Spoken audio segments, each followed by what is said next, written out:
In 30 years, I have never had such little faith in the WWE writing team going into the second biggest pay-per-view of the year. Vince gave us some confusing shit sometimes, but Jesus Christ in a handbasket.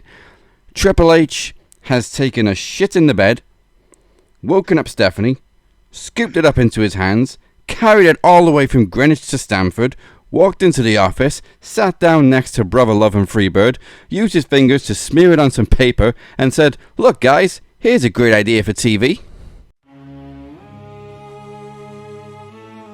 This is no paradise. Paradise has no ruler. Sometimes paradise is hell. Paradise has no straight edge. Sometimes paradise is a nightmare. Sometimes paradise is cursed. But one thing is for sure. Paradise takes all shapes. Welcome to PROMOSLAM Night 2.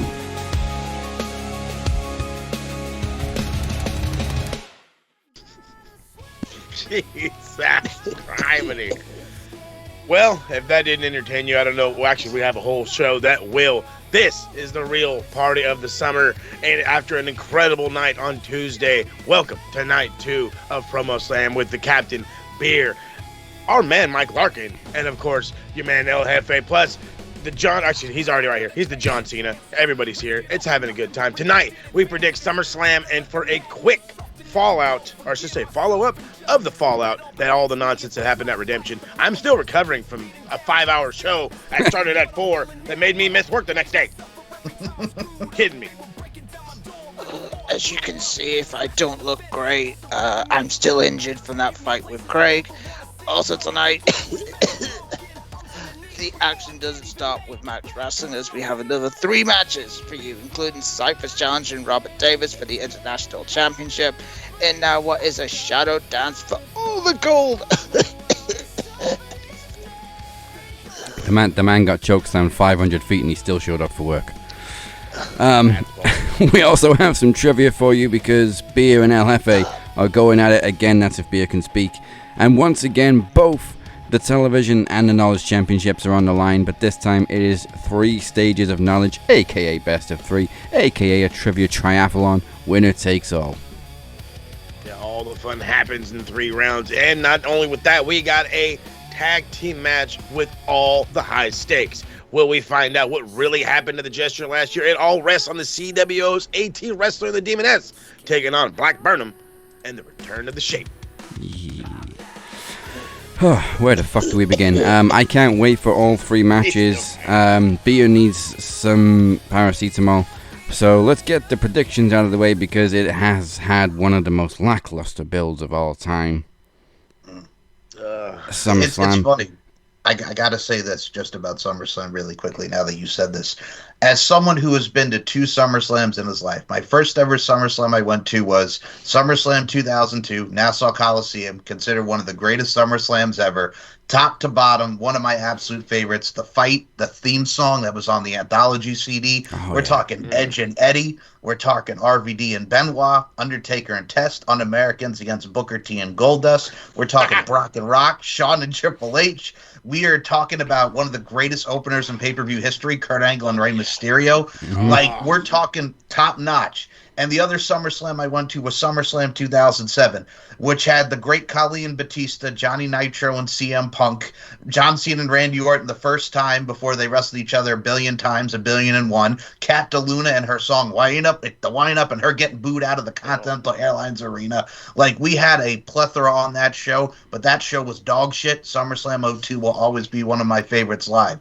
But We get into this SummerSlam, and this SummerSlam makes me feel like I was that 15-year-old kid back at SummerSlam 2007, just absolutely dreading it from top to bottom, because that made me have my ass itch, and it made me have my balls itch, and I don't even have crabs. But I gotta tell you something. This right now just makes friggin' genital warts and everything just not feel so bad, because what we got here, and I apologize for the explicitity and the bluntness here, but let me tell y'all something. This right here just makes us feel meh. It makes us feel blah. And it's just like, at the same time, it's like, why do you even want to be a wrestling fan when you see stuff like this? And I truly mean this, because when you look at the status of what WWE has been giving us, AAA and NXT are the best things right now. Shawn Michaels and The Undertaker are the best bookers right now. I'm watching Dominic Mysterio. And I'm watching Dominic Mysterio and Danhausen do this Human Monies match, and I see Dominic over at AAA going to El Grande Americano in their battle at Triple Mania, and he's got Omos and Dorian there on his side, and they're building that perfectly, and that sets up Vikingo when he comes back. And then you see Perros Del Mal with Angel, Berto, you got Daga in the mix, Carmen Petrovic, they found a spot for her. You see Rey Fenix doing his thing as the Cruiserweight Champion against Mini Vikingo. You have all of this, and then I see this, and then all of a sudden Vince Russo is taking over the friggin' booking of, bro, here's what we're gonna do. You got the Human Money, he's gonna put him up on a pole, bro. And it's like, what are we doing here? Has he infiltrated the booking? Oh, God. That is what I have to say on that. Let's get into predictions. You left one segment out of SummerSlam 2002. What I miss? Oh, Trish Stratus Trish and Lillian and Howard Finkel getting kicked in the balls. See, that was even good, though, because Howard was a prick. God rest his soul. But Howard was a prick. He deserved it.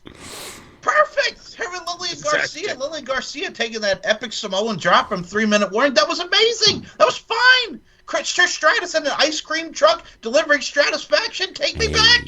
That was fucking awesome. And now all of a sudden it's drizzling shits.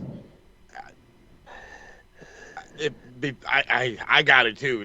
So to see Mike. Let's see.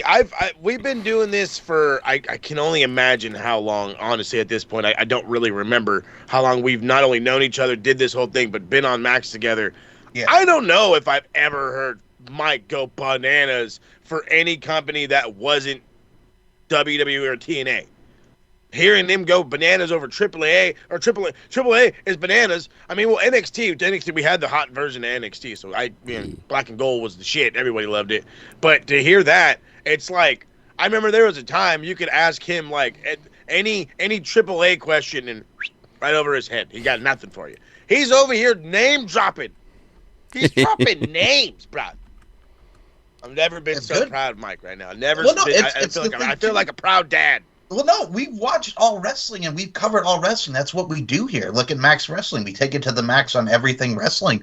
But if you really look at it for everything that we do and what we see, like Lucha Underground was a precursor for a lot of what we got with AAA and what Wrestling Society X, when you had the PWG guys and the XPW guys, like from MTV, like I'm covering that now with what we're doing on the Takedown. And you see like the evolution of their careers. It's what we had, like Grayson Walker. I know we'll get to NXT, and I know Beer loved this. That promo was fantastic. Like Grayson Walker just doing the pipe bomb, calling Austin Theory the Marty Jannetty, and he's allergic to the microphone. That was awesome. That was great, and they found a spot for him after that whole New Day fiasco. Wonderful. And Austin Theory still sucks. I mean, Bag of Dicks 2.0, I'll say it, because he does. He sucks. And we'll get to Daniel Garcia and my favorite moment on Dynamite. But seriously, this is what we have now. This is what we have now. And everybody praised Triple H for when he came in 2022, did his thing, and then he just fell off a cliff. And I think a lot of it also is not his fault. It's fucking Mark Shapiro and Ari Emanuel. And we had to get Ryan Garcia on Raw because of Zuffa Boxing, and we had to promote that. Like, this is what we got. This is what we got. I'm done.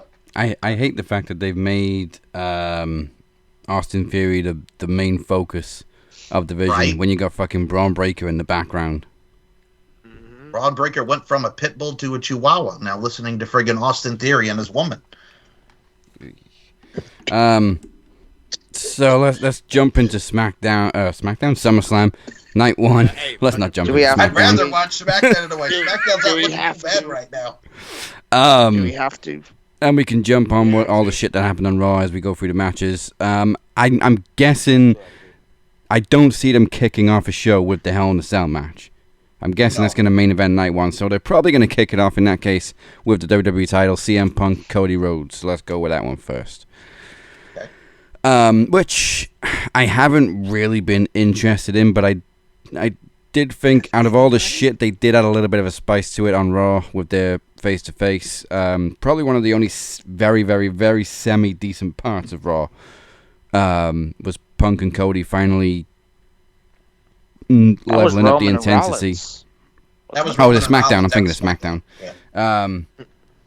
Yeah, okay then. SmackDown wasn't that bad as Raw, but Punk and Cody finally upped the ante a little bit, add a little bit of intensity to the feud. I still don't think the feud's as good as it could have been. I still think one of them should be a heel, but hey, that's just me. I hope and pray, and I like Cody, but don't give him a 4th title. Yet. Yeah. I agree. Oh, God. Again, so I don't know if I told you, I don't think if you guys heard me of this. I plan to, if whatever TSK reviews as far as the WWE PLEs, I plan to go completely blind into them. I'm done watching even the highlights. I can't do this. I can't do this weekly show anymore. I just can't. There's no continuity. It makes no sense. It is just good old fashioned. It's also pretty boring. Let's just keep it funky. It is. Very boring. You walk away, you come back, you've missed nothing, and it's like, cool. There's no reason to go back. You missed it all. Fuck it. Okay, I watched it. There's my day. But again, with the going in blind, as we always say, who's going to be over at the end of this no matter what? Probably going to be CM Punk. How bad has this Cody non-title run been? Everything they do with Cody that has nothing to do with the World Championship has been bad. Yeah. That's just the thing. They can't do anything else with Cody other than have him in the championship run, which I think maybe was kind of the fucking issue they had in AEW. That's why they're like, you can't challenge no more, bud. You're fucking out of here. Or maybe that's just a shot himself in the foot. Different story for a different day. But Punk can always save himself because he's Punk. It's the people love him blindly. No matter what he does, he can kick a puppy. Well, he wouldn't do that. He wouldn't kick a cat. Never mind. He likes animals. He wouldn't do none of those things. Cody, well, no, again, I can't even do all of that. It's just, you said it perfectly, though. Somebody should be the bad guy. Nobody's the bad guy. We're going in here with the everybody loves Punk. We're going in here with the he's a fucking good guy and Cody Rhodes when it's basically just John Cena. He's just John Cena. Yeah. And we always want John Cena to lose. And what happens when we always want John Cena to lose? He wins. He won. No more super Cena, and now it's rampaging Rhodes. Yeah. I like that. Also, Sami Zayn is clearly the victim in this whole story, and he's still getting fucking booed. Yeah. Fickle. It's ass backwards, man. Ass backwards. Back asswards. All right, let me take this one next. And first of all, I just got to say this as an aside, and my apologies for cutting you off there, Desiree. What is with your cousin, man, out here shanking people, man? What's his deal? Like, for real. I'm just saying, like, he's out. We're not going to acknowledge this. The man's coughing over there. He's shanking people over here. You know what I'm saying? Like, it's freaking training day over here. Like, friggin' Alonzo's coming into town and they got the doves out for him. That's what I feel like. I'm watching a walking version of training day with Denzel and Ethan Hawke. This man's out here shanking people. All we need him now is to go meet Smiley, and then he's out there friggin' getting shanked and a gun in the tub. Like, what are we doing here, man? You ever had your shit pushed in? That's what we're doing with friggin' poor beer over here. God almighty. Anyway, so pop culture aside, I don't need my beer just yet. No, I don't need a candy. Shanking aside, and everything, I will say this. So, CM Punk and Cody Rhodes, they tried to get something off the ground here on SmackDown with, hey man, you hit me with the title. Hey, man, are you going to drop my microphone? And then they did that whole schmaz. And if I hear Cody Rhodes talking about finishing this story again, how many books you're writing? How many chapters do you got in it? How many alternate endings do we have? Sweet baby Jesus. So with that being said, I think CM Punk has to win this just for the fact that this continuation is there. We mentioned we all want to see Cody turn heel. Cody's been a great heel when he's doing, Fuck the Revival and what we saw with Bullet Club and Ring of Honor and so many things. He has that dickiness to him that we can see transcended and transmorgified, to quote Morgan Freeman and Lean on Me, onto the main stage. And that's what I would like to see. Or even CM Punk being the heel. Like CM Punk's never been a great heel in his life, for God's sake, man. The promos and everything. Like, I still remember, like, you know how many piss tests I've failed, Jeff? 0. And everything from that 2009 run and everything that he did, like, he's just so great at it. But the thing is, too, we're not going that route. And this is where we have buddies. They're bosom buddies, but they're not dressing like Tom Hanks and Peter Scolari in dresses. So with that being said, CM Punk is your victor. I know I'm long-winded here, but good God almighty, the presentation is lacking. CM Punk, the cult of personality. The frenemies. Frenemies, yes. Also, another thing that bugged me about Cody, even though I did enjoy the segment, that he brought up the fact that everything you said in the pipe bomb, I went out and did. You literally said that a year and a half ago, before the Rumble. You said that exact promo. Beer, if you can warm up your vocal cords, who are you going with? No, I don't. I hate you, Craig. I'll take an injection in a minute. Yeah, this story has been completely lackluster. This was one of the matches that I just could not wait for. Obviously, because we didn't get an AEW. It's just a shame we didn't get an AEW, because that match would have been great to have. Like, say, a Full Gear, or Revolution, that would have been perfect. But then again, we had better matches. But one of them needs to turn heel. But the problem is, if Punk attempts to turn heel, it won't work. They could not boo Randy Orton, and they did the most dumbass thing, and they put him with Pat McAfee. Failed. If Cody turns heel, you'll get good ratings, because Cody can be a dick. He was a heel in Legacy. Yeah. He was a heel when he was with I can't remember who it was. And it's what's so he was a heel scary? with Drew McIntyre when they were the tag champs. Yeah, with Drew McIntyre, yeah. And the Rhodes Scholars. And the Rhodes Scholars, yeah. Rhodes Scholars, that's the one. But what's the scary thing about turning him heel? What is so scary? The kids will cry. Front man. The kids will cry. Yeah, exactly. He's the front man. The kids will cry is the same exact reason of why John didn't lose. Right. The perfect example is Wade Barrett when he talked about in the interview about why Team Nexus should have went over. But Vince was like, we got to send the fans home happy. And it's like, no, you don't. Well, if you have a... Yeah. When the fuck did Vince ever care about sending the fans home happy? Exactly. Thank you. Exactly my point. Wade's like, I knew he was lying. You wanted them to win? Fuck you, now drive home. Fuck you, no. John's got to win. Fuck them kids, pal. Fuck them kids, pal. But yeah, it's like just the mind fuckery of just the fact that when you have the Nexus and how they were rumbling at the time, and this is SummerSlam worthy, you could have just had them win. But no, what did you do? You had Wade Barrett lose and John Cena beat him and Justin Gabriel, and then you bring in Bray Wyatt, God rest his soul, Husky Harris, and Michael McGillicuddy for season 2, and then you have them make them look like bitches and have them getting whipped by CM Punk, and then the new Nexus just goes bye-bye. Like, they could have handled things so much perfectly. Like we mentioned, presentation is key. One of the things I always say, and I'll even say it on this show for you guys, I think you guys can agree, representation of your presentation. It's how you represent yourself and how you present yourself. And this is just absolutely diddly squat of just two guys who are, but, you know, have that quarrel. But buddies. Yeah, but buddies. I love you, but I don't like you. I hate you, Ron Burgundy, but God damn it, I respect Yeah. Which way you going, Beer? Yeah, I'll go with Punk. I'm just gonna take some painkillers. I shall return. All right, Mo. Just to clarify, did you go Rhodes?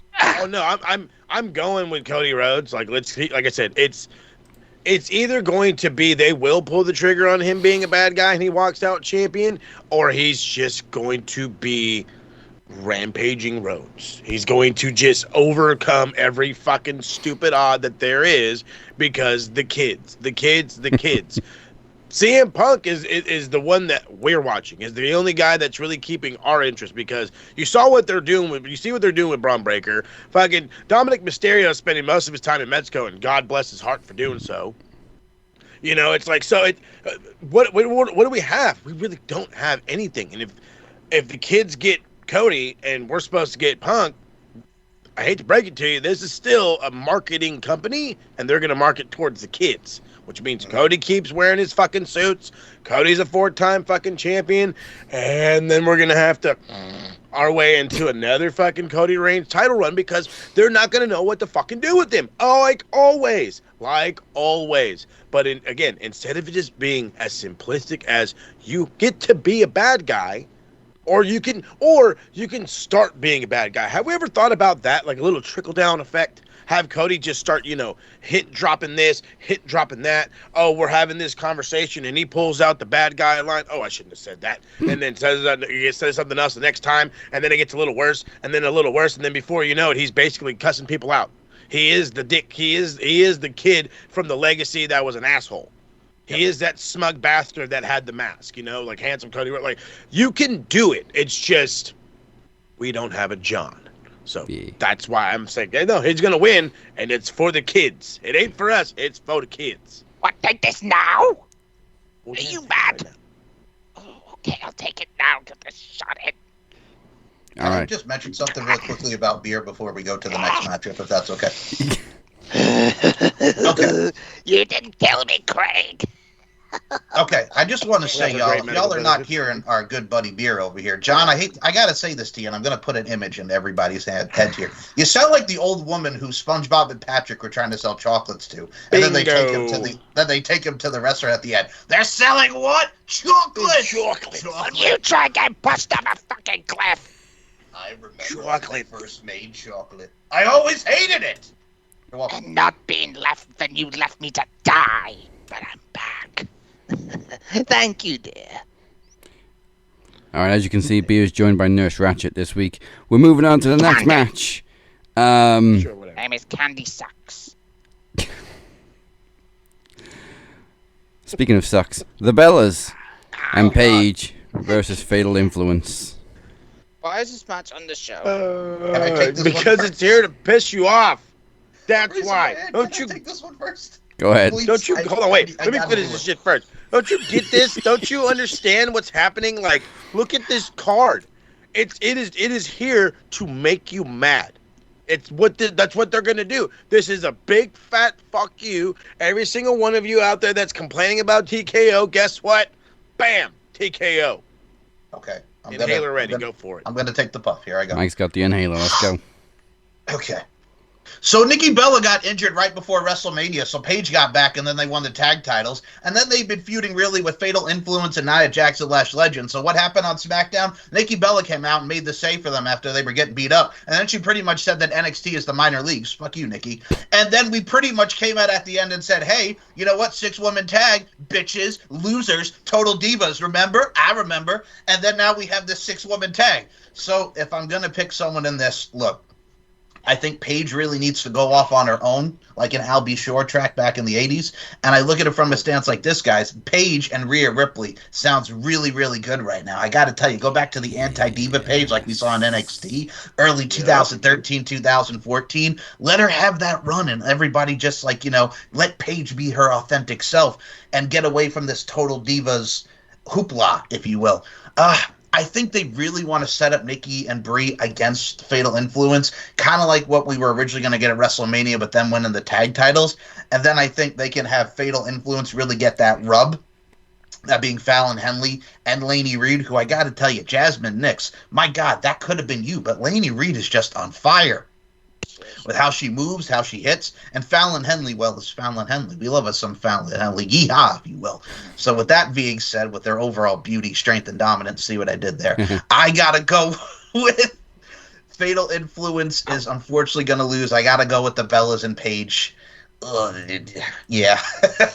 Bud, you're smart. It's the sad reality, bud. I know, man.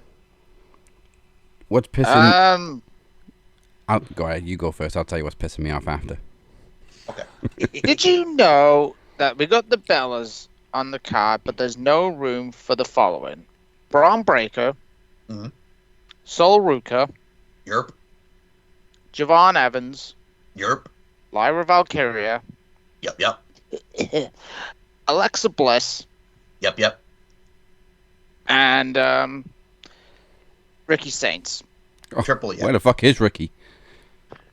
And he's now disappeared. Oh, Jordan Grace as well, but she's fucking Oh, buried. gee, that's a... Jordan Grace is on main event. Shit.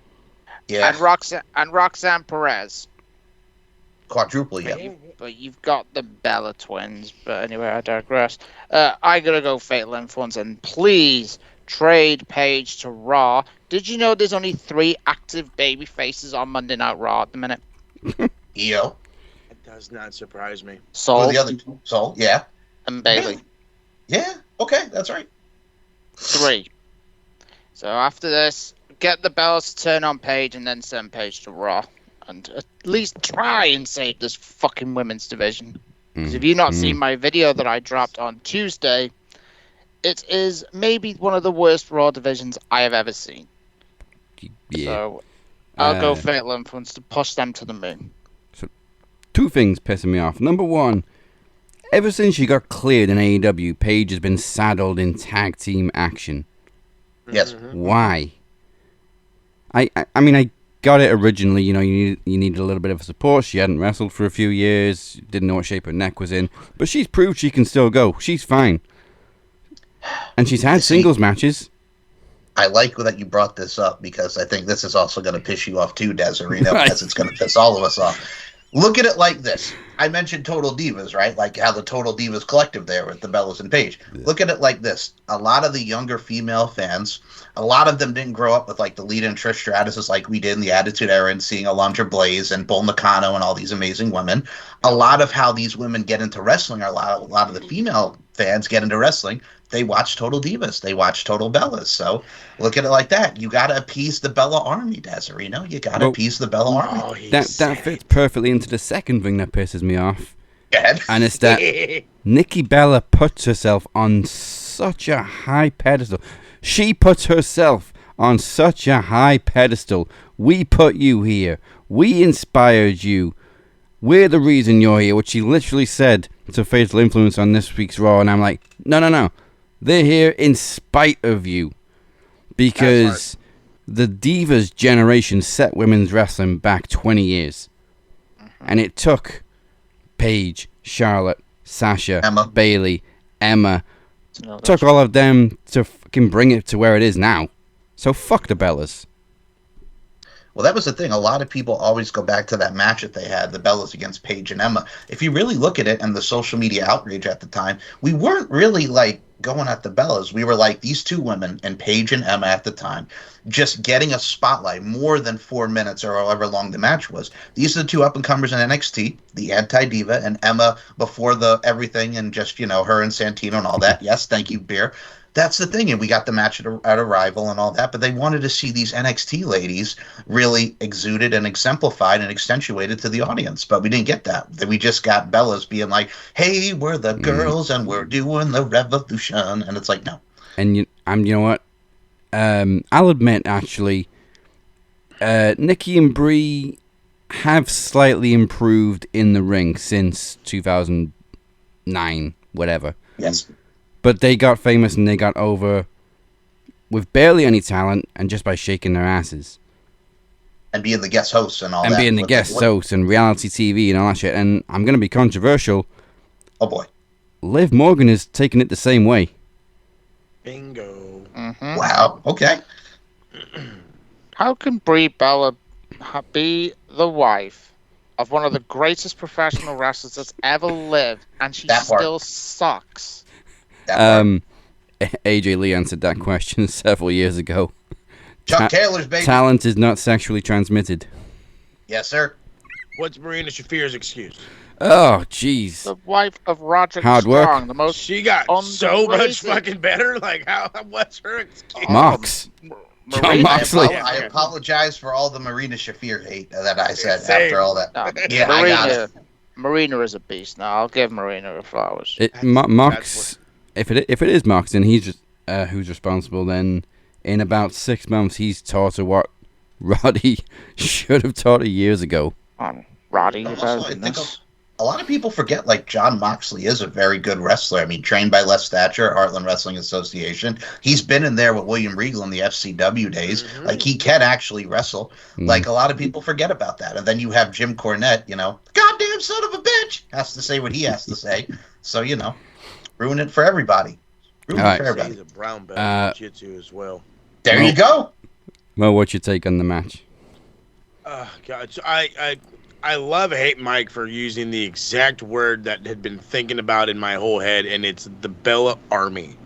It's this whole thing. Yeah, I know, bud. I know. And but it's this entire thing, and that's what I'm afraid of. That's what the reality is. It's we could give you some nostalgia, or we could give you some, some up and comers. It's a big show. Let them get a big win over some names. Maybe that pisses the Bellas off. Out goes Paige. Hey, fucking sunshine and rainbows. Paige can finally maybe do something worth a fucking damn. Probably go to Raw, whatever. We'll figure that out on a later date. But TKO. I have to continuously remind everybody that there is no more Vince. The new Vince is fucking TKO. When you think it's going to go right, TKO. When you think it's going your way, TKO. And that's what's going to happen. That's the new fucking tagline. That's just a new tagline. So they're going to go with the recognizable ones, not the ones that can make an impact, because we don't make stars here, sir. No. We don't do that shit no more. We emphasize the holy crap out of the guys you've been seeing for 12 years, whether you're sick of it or not. And all they can do is fucking retire or leave. Or we just decide not to book them anymore, Jordan Grace. Regardless, at Ely and Dragunov. Europe. Julia. By the way, we did have some good news about Nikki Bella. She said that she's going to be retiring in summer of 2027, which begs the question and think, can they just retire now? Because they both suck. Yeah, it's not worth it for them to wait a whole nother year in my mind. But I'm not the one signing their checks. Apparently, they think we're the ones that are watching them. That ain't it. But it's gonna be the Bellas and Paige, and they're gonna keep this going, and they're gonna make it a part of the thing, and it's gonna be the Total Divas group, and the blah blah blah blah blah blah. And do you want to know why? Because that's what they're pushing right now. They're pushing the reminder of what it was. You know how good these ladies, or how big these ladies got outside the ring? That's why you love them so much. No. That's why we like fucking Fatal Influence, because they are, as you said perfectly, Daz, the anti-Bellas. The girls that said, we didn't want the Divas division. I don't want a butterfly title. I want women's wrestling. I want to come in here and compete with top-level competitors, not whose boobs look good enough to get the fucking plug this week, if you know what I mean, with the plug. Regardless, it's the fucking Bellas. Where's this woman as well? Well, she was on SmackDown, briefly. Yeah. Sure. I'm going Fatal Influence as well, mainly because you guys need to fucking wake up with JC Jane and do something with her. Because she came onto the roster with all this hype. She literally went straight into a match with Charlotte fucking Flair and has done nothing since. You didn't even put her in the women's ladder match. She's that good, man. You put Tiffany in the ladder match instead, who already has a title. I know. Cough, cough, JC in the bank. Hopefully, yeah. But bring back Total Divas anyway, because I did sort of like Total Divas. The obvious thing they could have done. Biz and Mrs. over the Divas. Only because of Renee. We love Renee Paquette. The obvious thing, obviously, they could have done was have Nikki turn on Paige, which instead we're getting a generational battle, if you will, between the women's wrestlers of yesteryear against the current generation. I mean, there's still time for Nikki to turn on Paige. Like, if they lose this match, that could be another reason. Like, you lost the tag titles, you lost at SummerSlam, we don't need you anymore, you're dead weight. And then we have a Nikki and Paige feud. Yay. Oh, God. Poor Paige. But either way, Fatal Influence, JC Jane specifically, need the fucking win. So, I gotta be honest, actually, SmackDown was an okay show. As far as WWE goes, SmackDown was okay because, especially this segment too from last Friday, the contract signing between Gunther and Nick Aldis. It's good to see Nick Aldis in action again, or it will be good to see him in action again. He reminded me on Friday that he can actually cut a pretty good promo. Yeah. And then, honestly, I'm pretty invested in this match because, like Nick said, he hasn't had a match in 3 years. And he's gone from TNA World Champion, fucking NWA World Champion, TNA Tag Champ. Tag Champ, one of the longest reigning NWA champions of this generation, which was ended by Cody, by the way. Yeah. He's gone from all that to SmackDown GM, and so obviously anybody that's inside the WWE bubble don't really know what Nick Aldis is capable of. Oh, or at least yeah. And you know what? I hope he stays in ring. Just have Adam Pearce run both shows. He's great in that role. I always found Nick Aldis a little bit awkward as a GM. So You know I'd put it as his replacement, right? Teddy Long? I know. No, William Regal. Oh, William Regal was such a good GM in NXT. I have a good one for the general manager for SmackDown. Hit me. The house that this person built. AJ Styles would be perfect. Yes. That was DC that said they recommended that to me. So Well, he's fantastic on that. Bringing Avery Styles and Luke Gallows' kid teaming together. That's beautiful, man. You love to see that. So for me, give Nick the win. Either way, whether he's going back to GM, whether he's staying as a wrestler, give him the win. And I hope he does stay in ring. Post, huh? I'm gonna go different.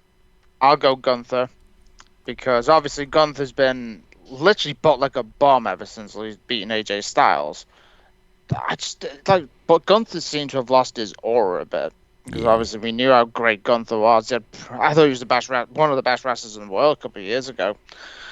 But I can't wait to see Nick Aldis. Obviously, all these little nerds that always just love WWE. They don't watch other wrestling, like they don't watch TNA, AEW, like other promotions, obviously, that we all know about. Some little nerd asked me, "Oh, is Nick Aldis any good?" Watch other wrestling then you'll know the gimmick. So give me Gunther, but I think Aldis is going to put on a fucking good show. You know what really didn't help with Gunther's aura? Is booking him as a last-minute replacement against Seth Rollins at WrestleFuckingMania because Braun got injured. Let me tell you something. I'm still trying to do a podcast over here with Max fucking Wrestling, and these fuckers are over out here doing their shit over here. I know y'all heard that. I see what you did there. Don't act like I don't know.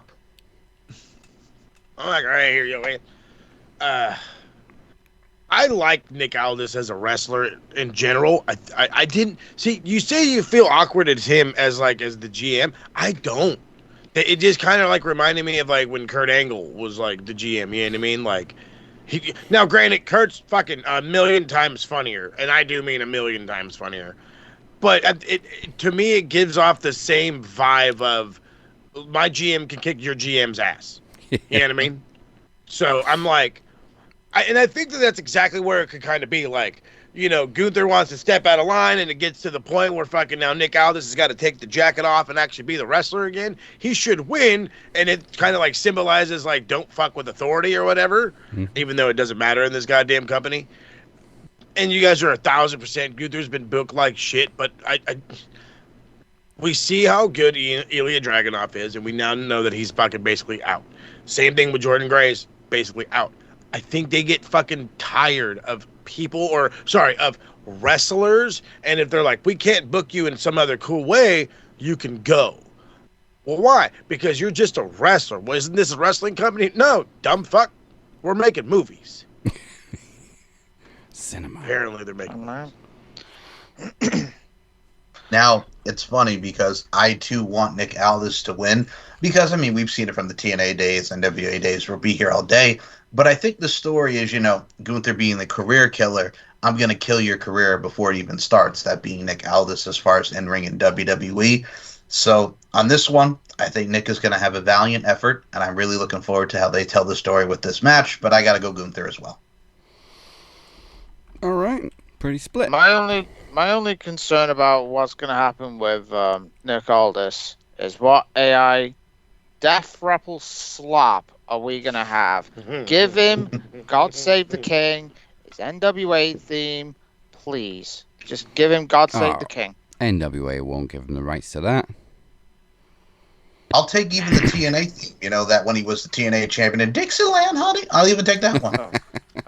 His Magnus theme. Yeah, I'd say that, but I would prefer his NWA theme. I agree. Just have him come out Okay. to hardcore country. Hardcore country. I hope she's in the crowd. Oh yeah, we gotta see Mickey. We love a bit of Mickey. So, just over 100 days. This is her first defense. Liv Morgan versus Io Sky. The perk of being hot and blonde. Now, they're pushing our buttons and it's working. This past week on social media, she finally addressed it. Why haven't you defended her title? Because I'm so iconic. I don't have to. That was on CJ Paris thing, wasn't it? Yeah. Yeah. No, you kind of do. John Cena, Steve Austin, they were iconic. They defended their titles. You're Regular. So, cut the shit. Good shit. Fuck's sakes. I really want Io to win, but it's her first defense in 4 fucking months, which is ridiculous. Ridiculous. I'm going to give my reasons, but I'm going to let y'all go first. I just want to say Io Sky all the way, every day. Just for the fact that, just no.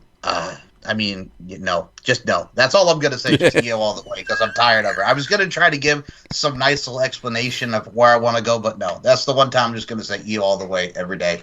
Io Sky. Sorry. Good on Yeah. Is it not that simple? Is it not that simple? Do we not all want Liv to get punched in the face a bunch of times? Yeah, but then there's WWE Creative. 1,000%. 1,000. I fucking full blown agree with you. Yeah, it's 4 months. Yeah, it's only one title defense, but she's just a puppet for the belt. And I mean, if you're gonna be a puppet for the belt, go between fucking Mexico and wherever WWE is traveling. If that's what they want, what is the point of the championship outside of, what are we going to defend it in Mexico? Are you going to start defending it in Mexico? Because that'd be cool. I'm down with that. But if we're not going to do that, then what are we doing? Seriously, then what are we doing? These are not fucking like the championship ring you won in high school, because you're part of the football team and it's just there for it. No. This is the fucking women's championship. This is a representation of the fucking company.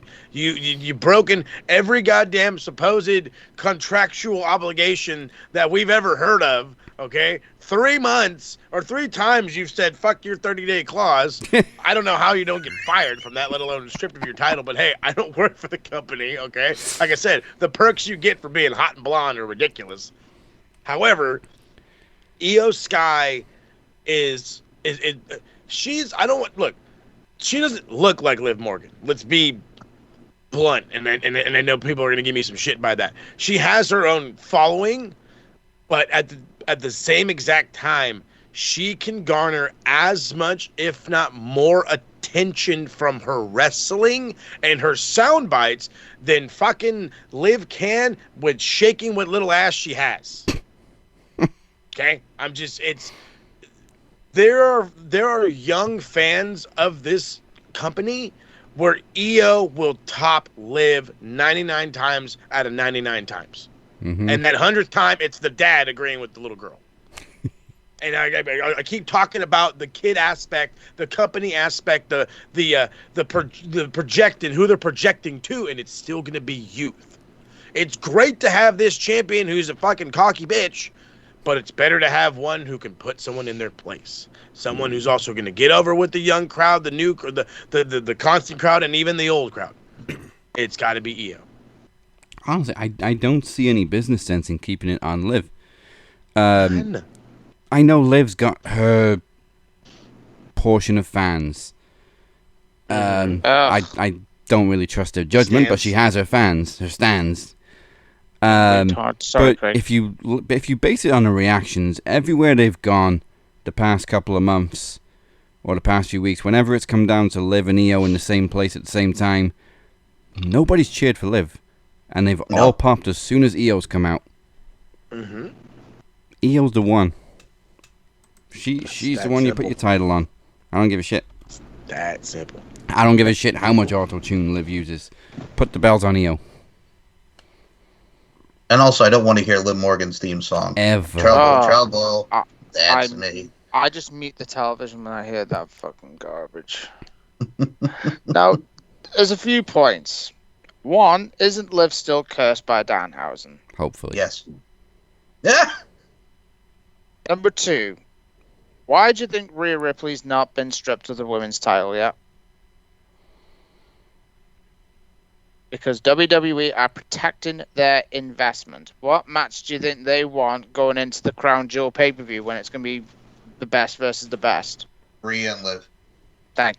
They want Rhea and Io. Because they want to have a cheap rating. So I'm going to go Io.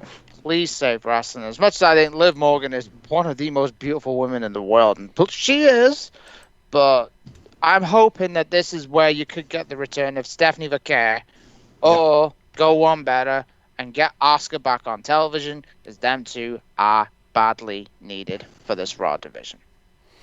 Give me Io. And the thing, too, is I want Io, too, but like you mentioned, Craig, with the best versus the best, like, I love Rhea and Io, and then Rhea can finally get that victory that she's never gotten over Io. Like, there's a story there. But the problem that I'm having is they did tease Liv and Rhea, and like they had that brief backstage segment where she's like, "I'll see you down the road," and I think that road is going to lead to Crown Jewel, unfortunately. But yeah, I'm still picking Io. Fuck you, Liv. Like we keep mentioning, that feud went on too fucking long in the first place. Too long. Now, I'm kind of into this next in the 6-man tag a little bit more than I was before, mainly because of Solo. Yeah. I hate to Best say thing it. about Raw. I hate to say this, but LA Knight is a broken record. It's the same promo every you just fucking now week. realize that? No, but he's literally delivering the same promo every fucking week now. Yeah, it's on repeat. He's just like the crazy old village lady. The bloodline. You gotta get the bloodline. Don't trust the bloodline. And you know, he's not wrong, but Jesus, give it a rest. But Solo is so fucking entertaining. I don't quite know if he's a full babyface yet. He's very much on the fence. But don't turn him heel again because he's so entertaining as a face. Unfortunately, I don't think they're going to get the win. Nope. No. I'm glad you realized that. Yeah. So they have something with Solo Sikoa as a babyface. Last time we really saw him as a babyface was during the 2.0 era, and that stuff before. Yeah, I know, which is crazy to think. Yeah, before he even got to the main roster in 2022. He just has such great cadence in his voice, great facial expressions. He's so naturally so funny, and you can relate to Solo Sikoa because you can understand, hey, I'm never going back. They left my life hell. He wants to do his own thing. And Jimmy and Jay are going back to their old school bloodline vibes that we've seen. And LA Knight is, like you guys mentioned, same promos, same stuff, same shtick. And Royce Keys, I'm very happy for him making his SummerSlam debut. I'm very happy for Royce. And there's a tie-in with the whole Jacob Fatu. I didn't want to do it. You're my boy, but I got orders. Yada, yada, yada. Much like you guys said, I think this is going to be a bloodline victory in the 6-man tag, and Jacob's going to probably pin Royce. I mean, just because they continue that feud, and also it's Jacob Fatu, so, you know, bad mofo. Yeah, that I mean. So I'm going with the bloodline. Am I crazy in thinking that Solo Sikoa is probably the best thing about Raw at the minute? Yeah. No, you're not crazy. I think Solo is a face. And Mike is absolutely right. When Solo was the street champion in 2.0, yeah. But this gimmick of Solo, and Dave Meltzer's had another stinker and hooked and said that Solo is not entertaining as a babyface. Solo's fucking hilarious as a babyface. He could clean his office. Fuck him. I loved his segment on Raw. I thought he was great. But if the WWE's just so dumb and they turn Solo back into a heel, when he's getting over with the crowd. He was get off my television material about a year ago, but now keep him on television as much as possible. But I do see a Bloodline win, and LA Knight. It's like Kevin Owens, stuck in the Bloodline vortex. Just please trade LA Knight to SmackDown and just let him start all over again, and we'll see where we go from there. But yeah, I'll go the Bloodline. I kind of feel like you need to drop him at this point, make him go back down, make him go to NXT or something, and I don't know. I'm over it. I feel like LA Knight's lost as much shine as he could have. I think the rest of the world has seen what I saw from day one, carbon copy of Stone Cold and The Rock at the same time, with the build of John Cena and some other shit. I could ramble on and on, but I'm not gonna. I do love Solo Sikoa. Just everything he does is absolutely hilarious. He is the only reason why the highlights were worth a damn, the Raw highlights. I'm so fucking confused what's up with Roy Keys. Is he wrestling? Is he a coach? Is he backstage? Is he in the front? Do people like him? Do they not like him? Like, what is going on with this fella? Like, I'm so happy for him. I am. I really am. But what is going on with this fella? Seriously, what is going on with this fella? You could be doing so much more with him, but you're like, nah, I'm going to do this little bullshit here and there. Why? Why? They're trying to put the internal conflict between him and Jacob Fatu. I mean, he's wrestling here and there, but it's just like he's just there. It's like LA Knight, Solo. Oh, by the way, here's Royce Keys. That's literally how it feels. 1,000%. That's why I'm bringing this up like that. Like I said, it's not that I'm hating on Royce. It's not that I don't want him in this match. Not that I don't want him to make a SummerSlam paper or a debut. But what are we doing with the fella?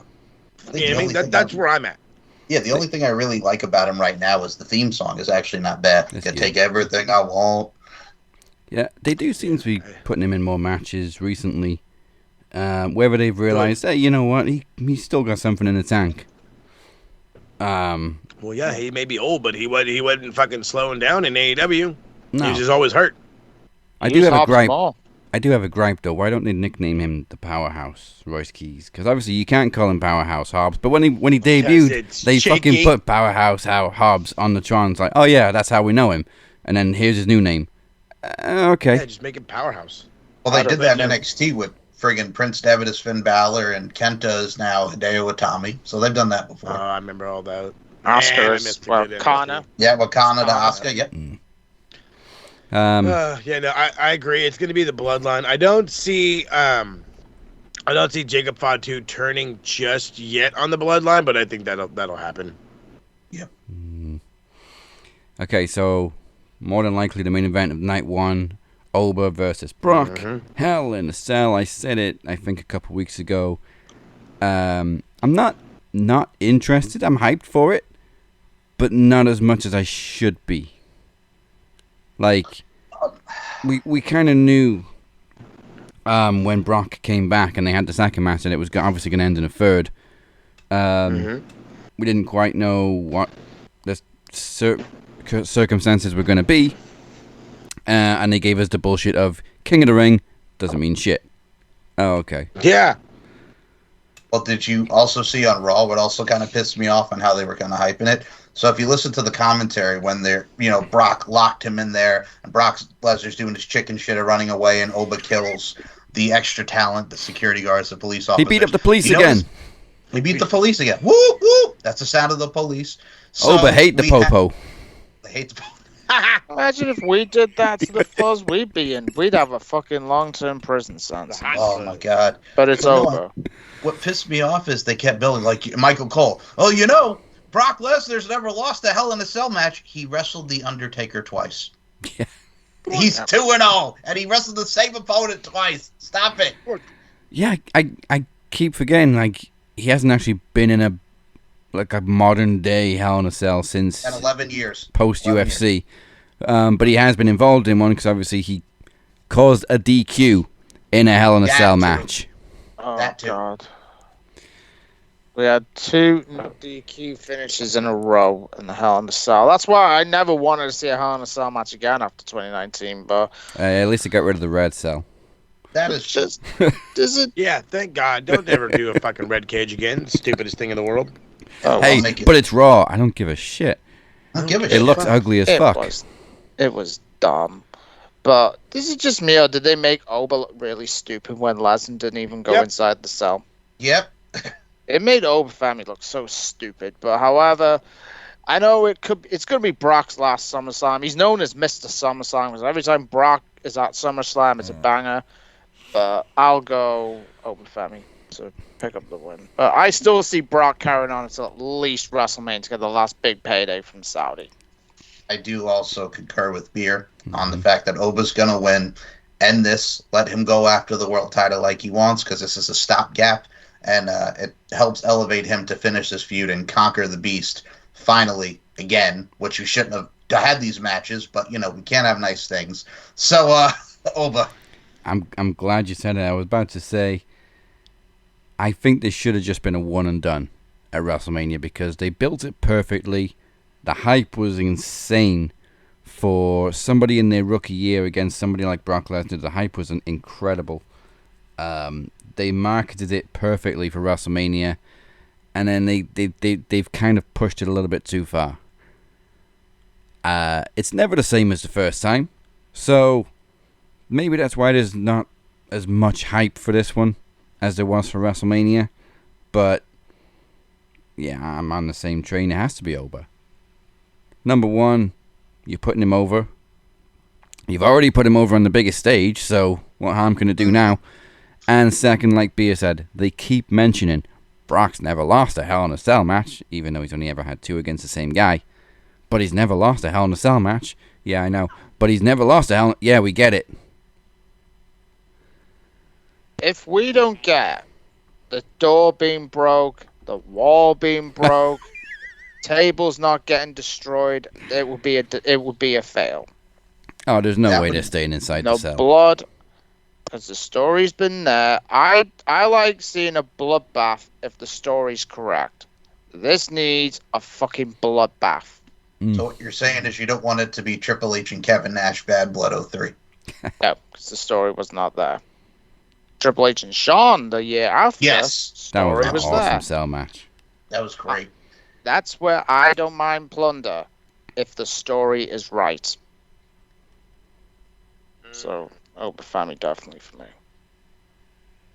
Here's the craziest thing, and we do this every week. Like, we gave them so many alternatives to make this like the most interesting match in the world. Like, you guys set it up where it was like, it could be this, it could be that, it could be this. We had an opportunity for it to be Brock Lesnar versus Oba Femi for the World Heavyweight Championship at SummerSlam, and we just decided to go right turn.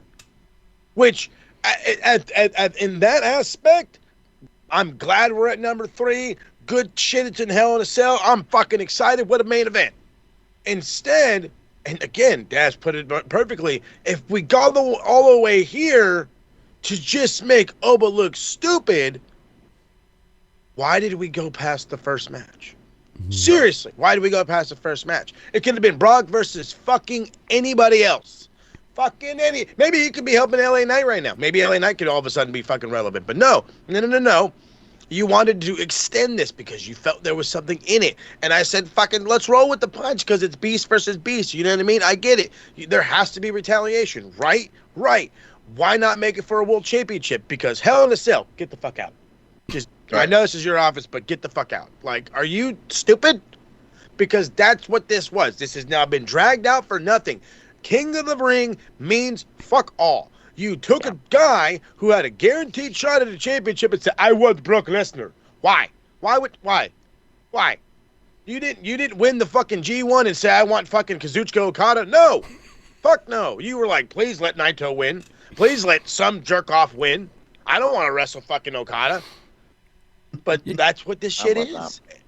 And it makes no fucking sense. But here we are. Imagine if they did that what it is. With the Royal Rumble, though. Like, you win the Royal Rumble, you've got a title shot in the main event of WrestleMania. Now I want to wrestle Gunther. Why? What?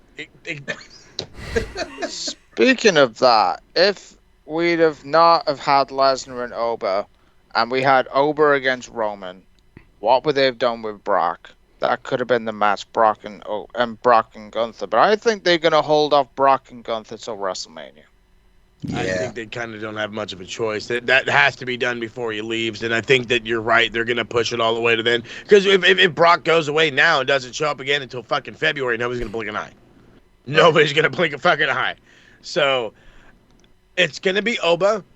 You guys have prolonged his world championship run for whatever stupid reason you may have, and I promise you it's not good enough. It is not a good enough fucking reason, okay? Now, when he gets the belt, don't be stupid. Don't be stupid with it and keep him in these dumb feuds. Don't bring the bloodline into shit. Don't do that. No. Treat it like you would with Brock Lesnar. He's a fucking monster who's going to destroy anybody and everybody who comes his way, but make him a fighting fucking champion. If that means it was the Obafemi Open Challenge again, then it's the Obafemi fucking Open Challenge all over again. Bring something worth a damn to that fucking belt, because all I ever see when I think of the World Heavyweight Championship is fucking Roman Reigns. And not Roman Reigns in the way where you get excited, but Roman Reigns in the I cannot believe we're doing the Bloodline story again. And I'm not saying it like again, like we've only done it one other time, because it's not. This is like the fourth time now. This fucking Bloodline's been around for 5 years, I think, at this point. 6. It's literally the Fast and Furious of WWE. It's all about the family. But it's not. As you very well said a few weeks ago, you cannot recreate greatness. And every time I watch the Bloodline, I keep thinking exactly what you said. And you're absolutely spot on. It's like drilling for oil knowing that you've got nothing, but you go back every day for fucking 6 months, and you're like, I'm going to get it this time. Yeah. One last point, which kind of supports our combined theory that Oba has to win. If you look at the second match between them, Brock didn't just come back and get a win back. He fought for that second win, and he made Oba look good. 7 fucking F5s to put him down. On through an announce table. You don't do that for nothing. No. Hey, this is the charismatic enigma, Jeff Hardy. Welcome to the Madhouse. Now, you know what? I've been waiting too long. The anticipation is too much. I want to see some promo action. Are you all ready for the return of the shape? I barely am. But are you all ready for the Demoness and AT Rustlar to team up again? I'm a little scared about that one. But my next question is Black Burnham ready? I got to figure all this out. You all got to figure all this out. Let's get to some promo action.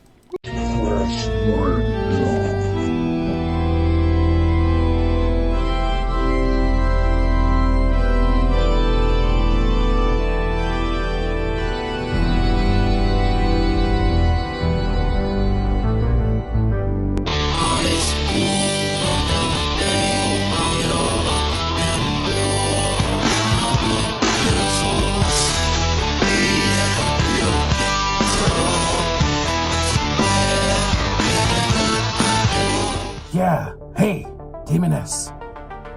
Listen, look, I have the same concerns now that I had last week, okay, brother? Look, I did my part, all right? I challenged that bitch Black Burnham to a fucking fight, and I showed up where we agreed to meet, and he didn't show, and I don't know where the fuck he is. But I'm telling you, this whole thing feels like a trap. I really don't think we should be going. What? You're gonna go after the shape? Why would you do that? Listen, we don't have to be doing this, okay? We have all the control. Yes, I got it. Okay. No, yes. Yes, you made yourself clear last week. You gotta do what you think is best. Yeah, I know. It hasn't changed. I'm gonna follow you into battle, brother. But Jesus Christ, just be careful, okay?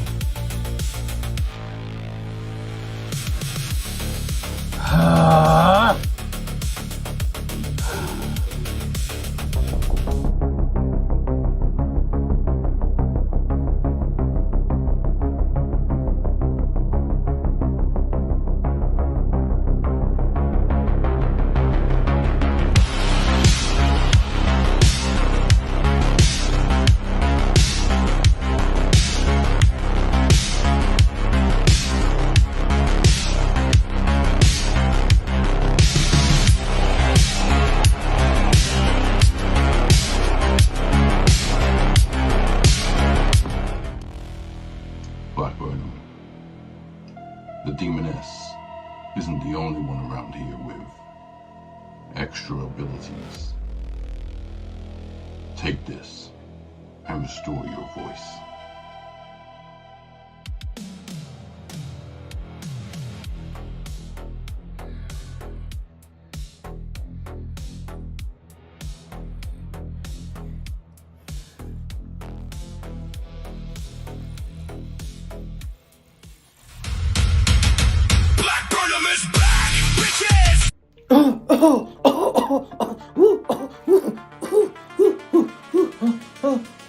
Oh my God! I can't believe it! I finally got my I got my voice back. Shit, Mr. Shape.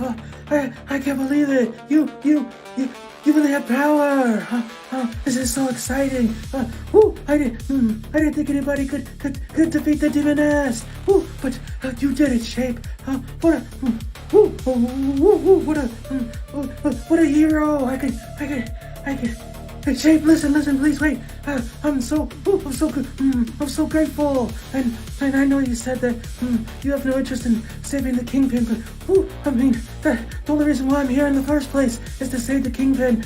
And if this doesn't end in me saving the Kingpin, then what was all this for? And we gotta show Max Wrestling, the universe that the bullies can't win, and evil can be defeated by good. And Shape, please, I'm begging you, please. You gotta. I know you've done a lot for me already, Mr. Shape, but please give me a way to save my friend.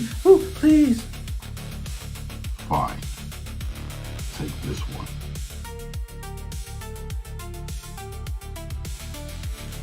When the time is right, you'll know what to do with it. Oh my goodness. Oh, this is amazing. Yeah, thank you. Shape. Thank you so much, Shape. I won't let you down. I'm gonna go save the Kingpin. Thank you, Shape. Thank you so much. You won't regret this. Thank you. Oh no! Oh shit! Shit! I think I see the Demoness coming.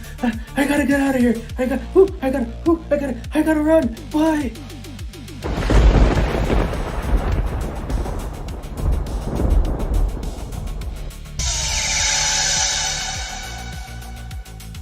Little Miss Demoness sat in the shadows, feeding on weak prey.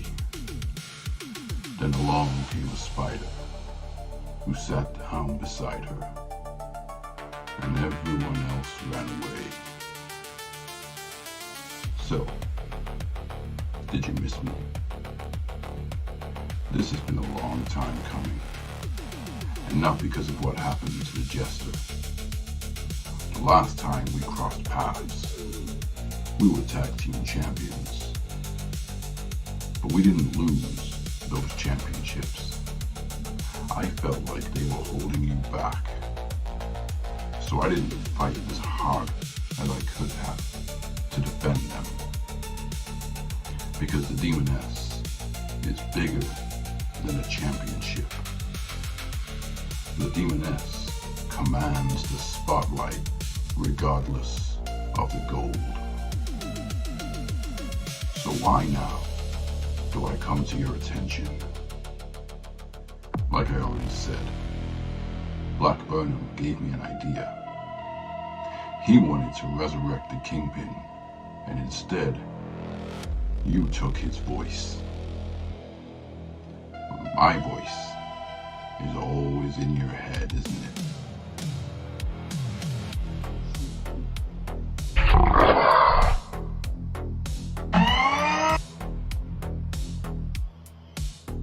The idea of resurrecting the Kingpin made me think of another soul that you left in the dirt. Almost a year ago, you pulled the switch and you thought you executed the Jester.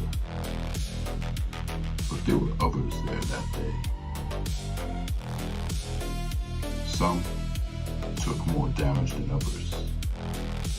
The question is, did you destroy the right man?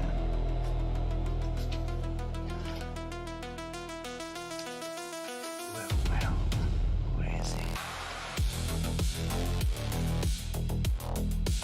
In this direction. The way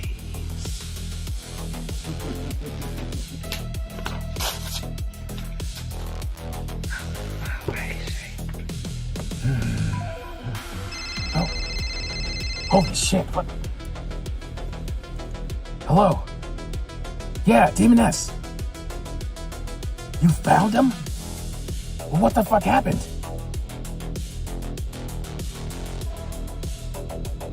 He gave you a map. What? Why would we do this? It is... Yes, I hear you. I understand the plan. I just think that it's... Yes, okay, yeah. No, yes. You were given the map by the shape. Got it. The map has 4 possible locations for the Jester's body. Understood. You're gonna check 2 locations, and I gotta check 2, brother.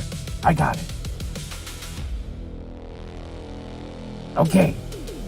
I'm already in the car. Look, I'll go check the locations. Just send it to me. And I'll let you know if I find something. Just watch your back, okay? We're separated. The shape, he has powers. I know nobody's as powerful as you. But you know what? I'm not a fucking demon, okay, brother? I'm just a fucking fat black guy. You're not here to protect me. Okay, I got it. Yes, your power is far-reaching. All right, I'm gonna go. I'll message you if I find anything. Okay, bye. Fuck. Time to go.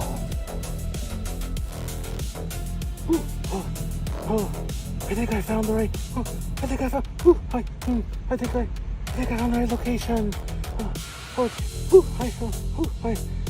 I hope this works. Okay. He said I would know what to do.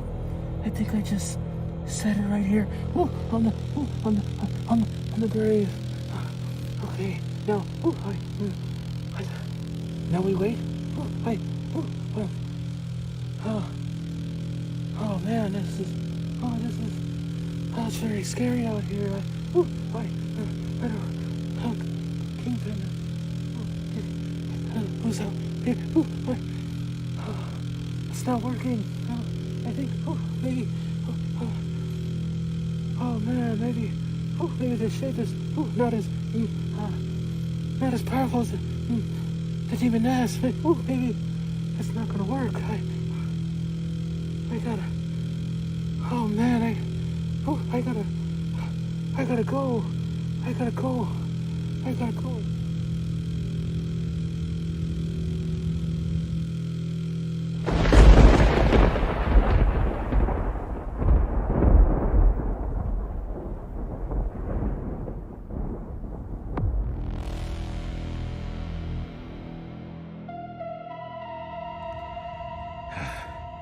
God damn it. Fucking creepy ass place. There's nothing even around here. Jesus fucking Christ, let me call the Demoness.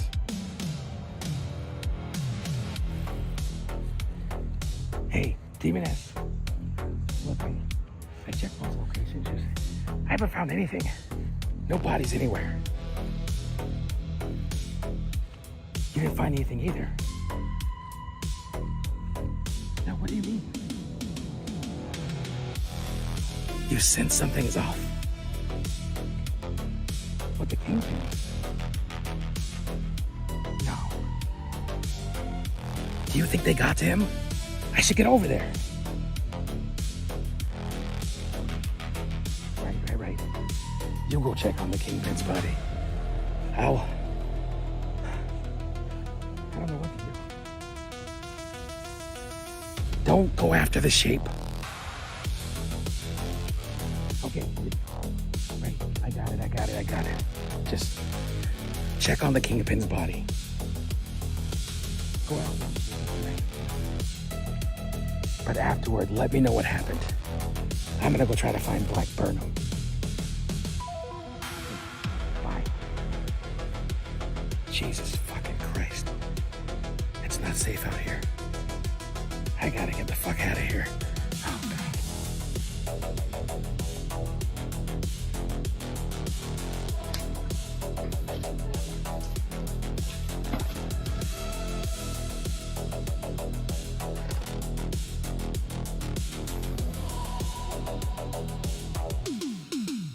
He has disappeared, and the shape distracted us. He's gone. The Kingpin. Where's his body gone?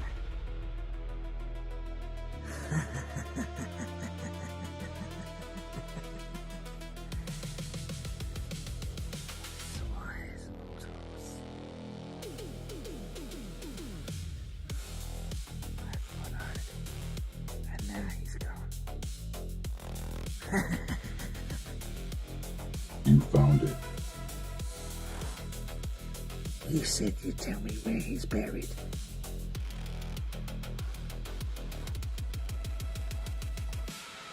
I did. Time to find out where he lies. You came back after all this time for a corpse.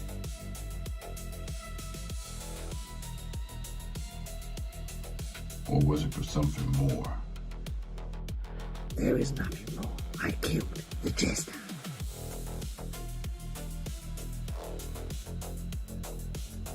You pulled the switch. Yes, I pulled the switch. And you walked away. There is no way he survived.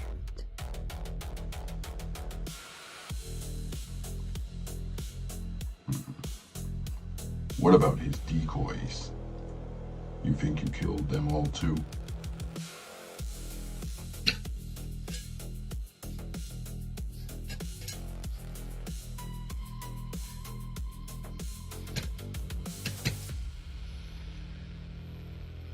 I think we found something, Shape.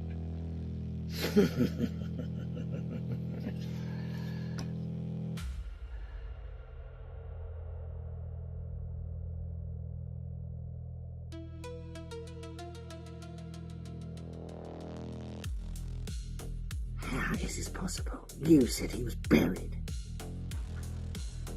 And I said it was time to find out where he lies. I buried a memory, not a body. You can't kill the madness. Where is he, Shape? Maybe you'll find out soon enough. Is the clown boy coming for me? No. He's coming for everyone. I'll be waiting.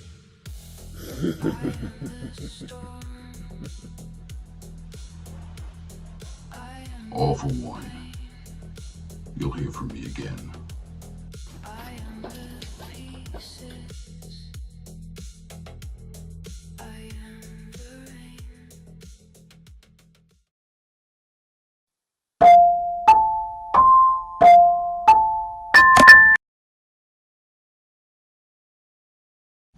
Not yet.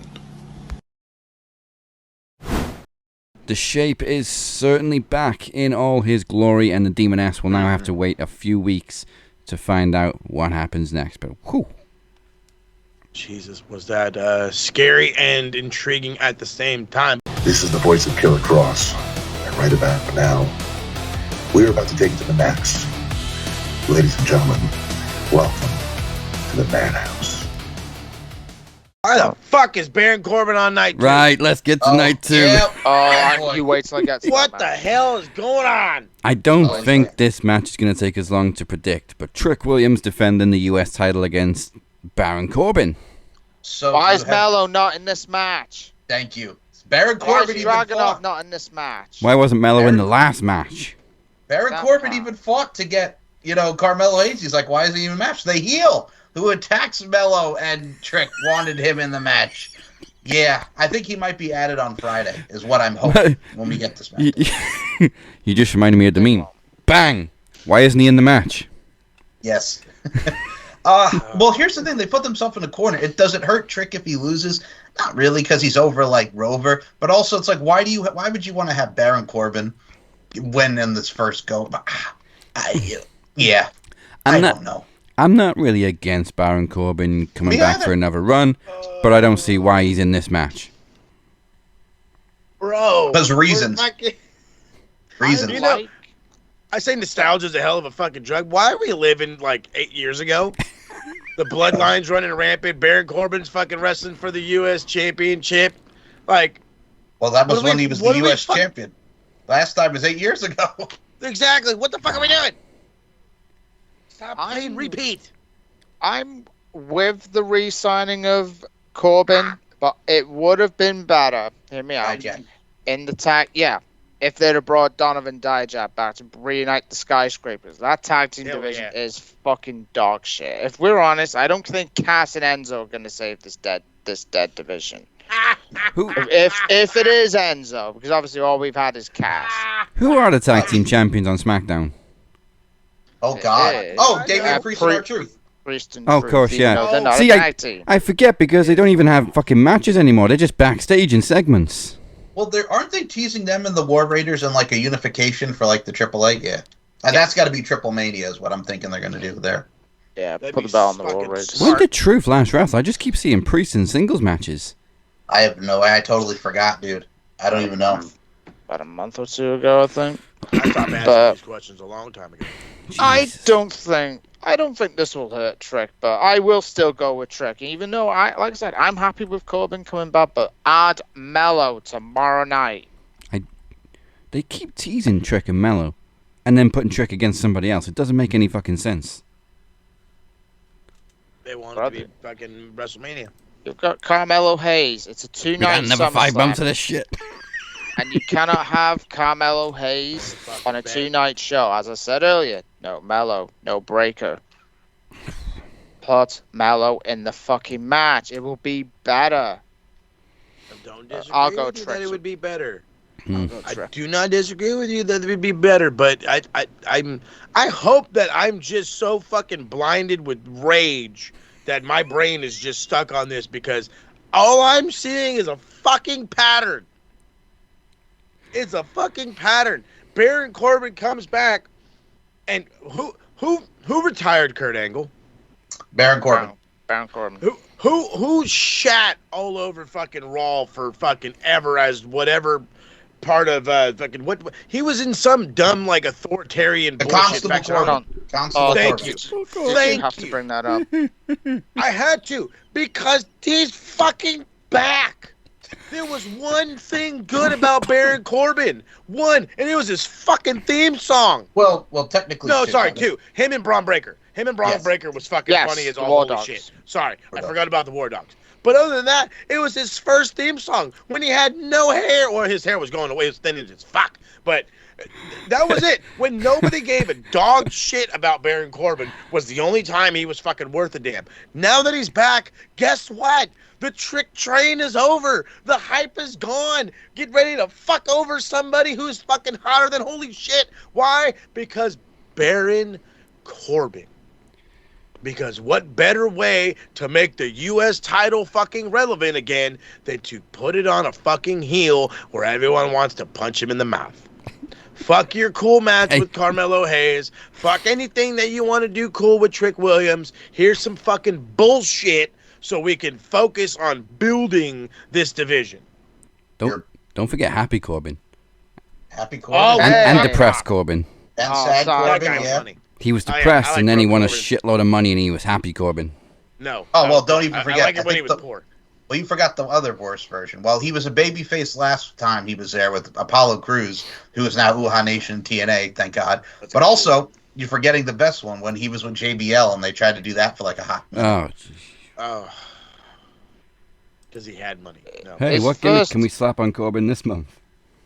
His first NXT run will always be legendary. Lone Wolf. Oh god, great. the Bull Dempsey Lone matches, the Rhino one, yeah. Let's go. Rhino, yeah. Yep. Fuck yeah. I don't think it'll hurt Trick, but I will go Trick, even though I wouldn't be upset if Corbin does win. I think Trick's man. on too much of a great run to take the title off him. That's my thing. I think there's going to be, to quote Santino Marella, shenanigans, and I think we're going to have shenanigans. I think we're going to have Trick win. I was going to say Corbin, but you know what? I'm whooping that Trick. Go Trick. I love you, Trick. All right. Before we start this one, let me just say one thing.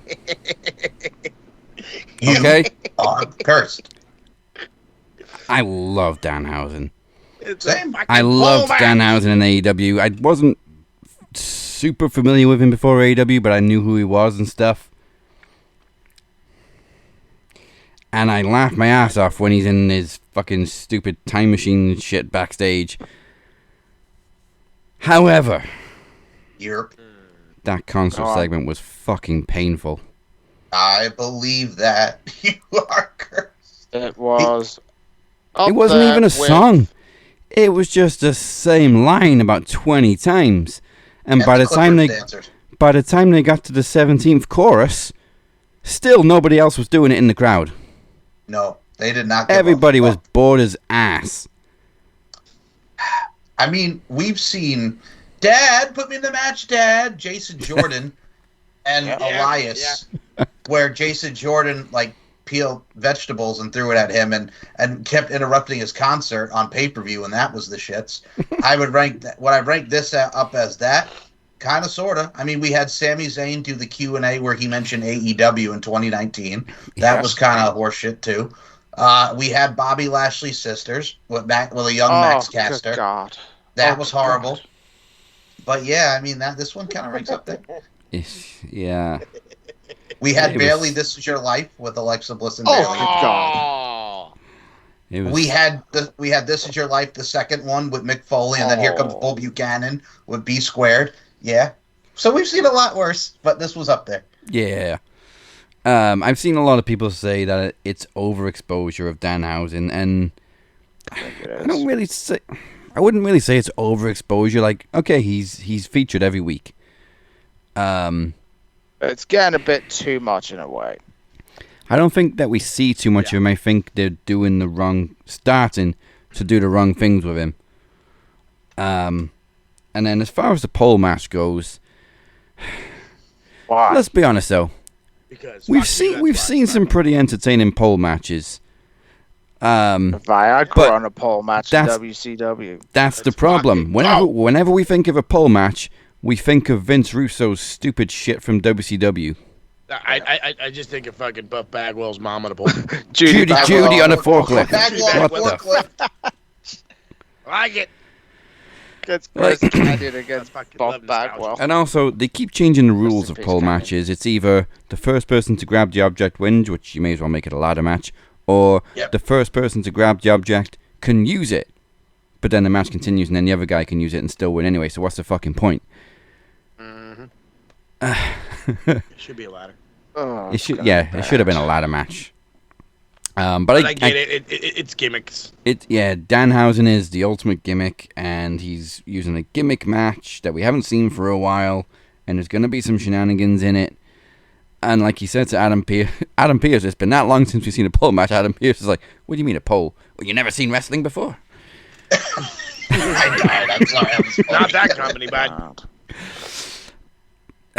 If you're going to go this stupid, Danhausen has to win, otherwise what's the point? Can I take this one next since you mentioned on a pole? Yes, please. Okay. Bro, here's what we're gonna do. He's got the human bodies. He got the bodies. He threw it at Oba, and then he squashed that JD McDonough, that big-headed guy. You know, the guy with the big head, huh? You know, bro, the guy with the big head. He's got a big head. We used to have Al Snow back in the Attitude Era, but now we got this guy, JD McDonough. He looks like he should be on Lord of the Rings, the Fellowship of the Ring, or whatever the fuck those movies are that my son watches. So what I think we're going to do, bro, is he's going to go and get for the human monies, and then swerve! Somebody comes out, bro, from the Judgment Day. Maybe it's Raquel. Maybe it's that little honey bunny, that little Roxanne Perez, whatever her name is. And she's going to come out and screw him. But if I'm actually being hopeful, and as I talk in my regular voice now, I'm going to say Danhausen wins because, like Dazzy said, gimmicks, and it's fucking Danhausen. So I'm going Danhausen. Dominic's cursed. The guy with the big head killed me. Oh, yeah. It's true, though. Look at the thing. It's massive. Beer, I can see this match is bothering you more than anybody else. You take it next. This is what's pissing me off. Now, this is nothing against Danhausen. He's been one of the WWE's best signings for a long time. Dominic Mysterio is the face of AAA. He's likely going to be facing El Grande Americano at Triple Mania in next 2 months' time. This match is not a SummerSlam match. You could have had Sol Ruca and Raquel Rodriguez at SummerSlam. You could have had another Bayley Lyra Valkyria match where Bayley and Lyra's got a story. But human monies, I just want this fucking feud to end. Move Dom onto a mob. Did you know this guy faced John Cena at Survivor Series last year? Yes, he did. This guy won the AAA Mega Championship when he beat El Hijo del Vikingo. Yes, he did. If there's anyone that's had a more disaster year in creative, is Dominic Mysterio. But for me, it's going to be Danhausen. But I can name you a couple more segments from which is up there with that Joe Hendry segment. Bobby Lashley and Lana's wedding. Oh God. Who remembers Retribution's first ever promo when you had Dijak and Mercedes Martinez? Oh, Retaliation and yeah. And T-Bar. T-Bar. Oh, God. T-Bar. But the Sami Zayn and Lashley's three sisters and then the Q&A. Oh my God, it was just that bad. I cringed at the whole fucking segment. But I've never seen a more embarrassing segment. And it lasted how long? 10, 15 minutes? Oh, yeah. Wait, I got another one. Just because I want to make... Because I want to make fun... Another one. I want to make fun of him since he got slapped and knocked the fuck out by Mahabali Shera in Power Slap. Because fuck him. When Jake Hager, Jack Swagger, when he came on to 2016 on SmackDown, that debut promo after he beat up Baron Corbin. God. I'm Jack Swagger. I got a hot wife and I'm here on SmackDown. And Woo! no one reacted to Jake Hager. Nobody gave a fuck. Just give it to Danhausen, end this shit, and then Dom can go on to bigger things. I'm hoping the curse on Judgment Day doesn't end until Liv loses that title. Before we go to Mo, I've got one more segment. Mae Young giving birth to a hand. Come on. Classic. Yeah, but the thing is, you were rarely getting segments like that. I thought that was fun, because obviously Mark Henry, we know, big dude. But that was harmless, because we were rarely getting shit like that. It wasn't as... but this is literally every week. Mae Young in the hand wasn't as painful to watch as that concert segment, but we were watching it like, what the fuck? Al Snow. I had Al Snow on the brain ever since I said big head. Al Wilson and the funeral. Yeah.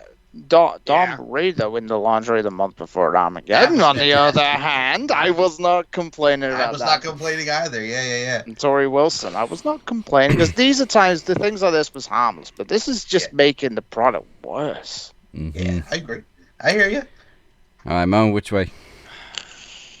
All right.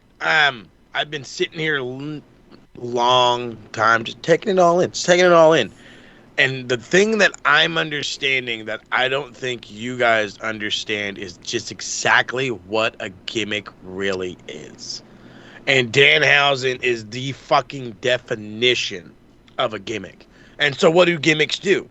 They do gimmick matches. They have gimmick moments. We worry about Dominic Mysterio. Oh, Dominic Mysterio. He beat Vikingo. He's AAA World Mega Champion. He's da-da-da-da. He's da-da-da-da. Can I remind you of a fellow that used to go into AAA and throw tortillas in the crowd?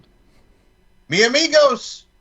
Can I remind you that there are fucking referees that will take their own liberties to get themselves a pop in Mexico in AAA? This is what they do.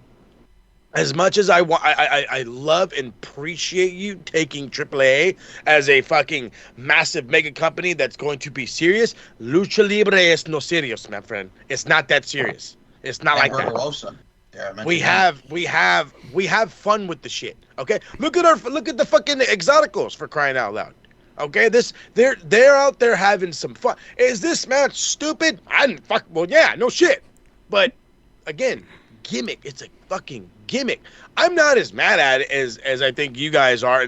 I'm actually kind of looking forward to it. I think it's. I'm more mad at the hilarious. counter segment than the match. I went, and I'm so glad I missed it because apparently it's that goddamn bad. So I guess that leaves me in a better mood than you guys. So I'll fucking take it.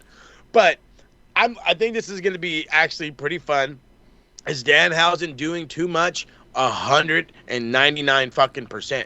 You want to know why he was so goddamn over in AEW? Because he made these random ass appearances. Random as fuck. Even if you need one every fucking week, just make it random. He shows up underneath the ring. Maybe he just scares somebody coming out of the fucking Titantron. You ever thought about that? Just have like a moment where Danhausen's just like hiding behind the fucking thing, and then out comes like Drew McIntyre or something, and he goes, bah! And fucking Drew McIntyre jumps, and then he runs away, and then there goes a feud. Now Drew McIntyre wants to kill Danhausen because he scared him one time, and we can't stop laughing at it. You know, I just fucking wrote a fucking whole story because that's what a gimmick is. It's not meant to fucking, oh my God, it's meant to fucking make you laugh, maybe cry a little bit, cringe a whole lot, and then enjoy yourself. And that's what fucking Danhausen is to the fullest. He's going to win the $100,000 in human monies, and he's going to spend it on what he thinks is a blimp, and then he's going to get a little blimp. And I'm going to laugh my ass off. You know what we kind of forgot about as well is lobotomized Miz and Kit Wilson. Oh, that's right. Yeah. Just zombified. They could be a factor in this match, but while we're on the topic of AAA, one of the biggest success stories from the AAA WWE partnership's got to be Gable going up against Penta Because for we the don't IC say title. the first name. This literally is a layup. You literally had this man lose to Penta on the debut on Netflix. You literally had him lose to the Luchadors and become El Grande Americano. Then he gets hurt, and then Ludwig Kaiser takes over as El Grande Americano. Then they had this amazing feud in AAA that led to that match of the year, mask versus mask match, and he's bloodied, and it's one of the most heartfelt stories that you could ever had. He lost to Gunther. He lost to Sami Zayn. If you fucking don't have Gable. My bad. Yeah. Gable. It slipped. I'm sorry. It's in the rear view now. It's cool. Everybody gets one. Okay. Gable goes against Penta for the Intercontinental Championship after 2 attempts where he lost, and he goes against Penta. It doesn't hurt Penta in the slightest if he loses. You have to have Gable win the Intercontinental Championship, his first ever championship, singles championship. Chad Gable has been on this roster for 10 fucking years.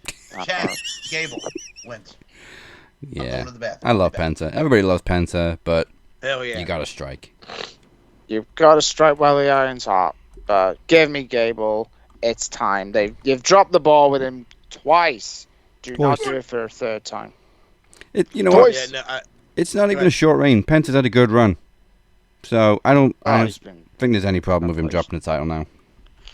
No, I think it would work perfectly, and then it works perfectly with the story as well. If you think about it, again, the way, as Mike put it perfectly, how he got in, lost to Penta, the whole Lucha Bros. That's why he ended up turning, and then they came through. Now it's like it's a full fucking circle. He's now he's gonna earn the respect of La Raza even more so. So the Güero will win it all. I'm not even gonna call him Gable. It's Güero.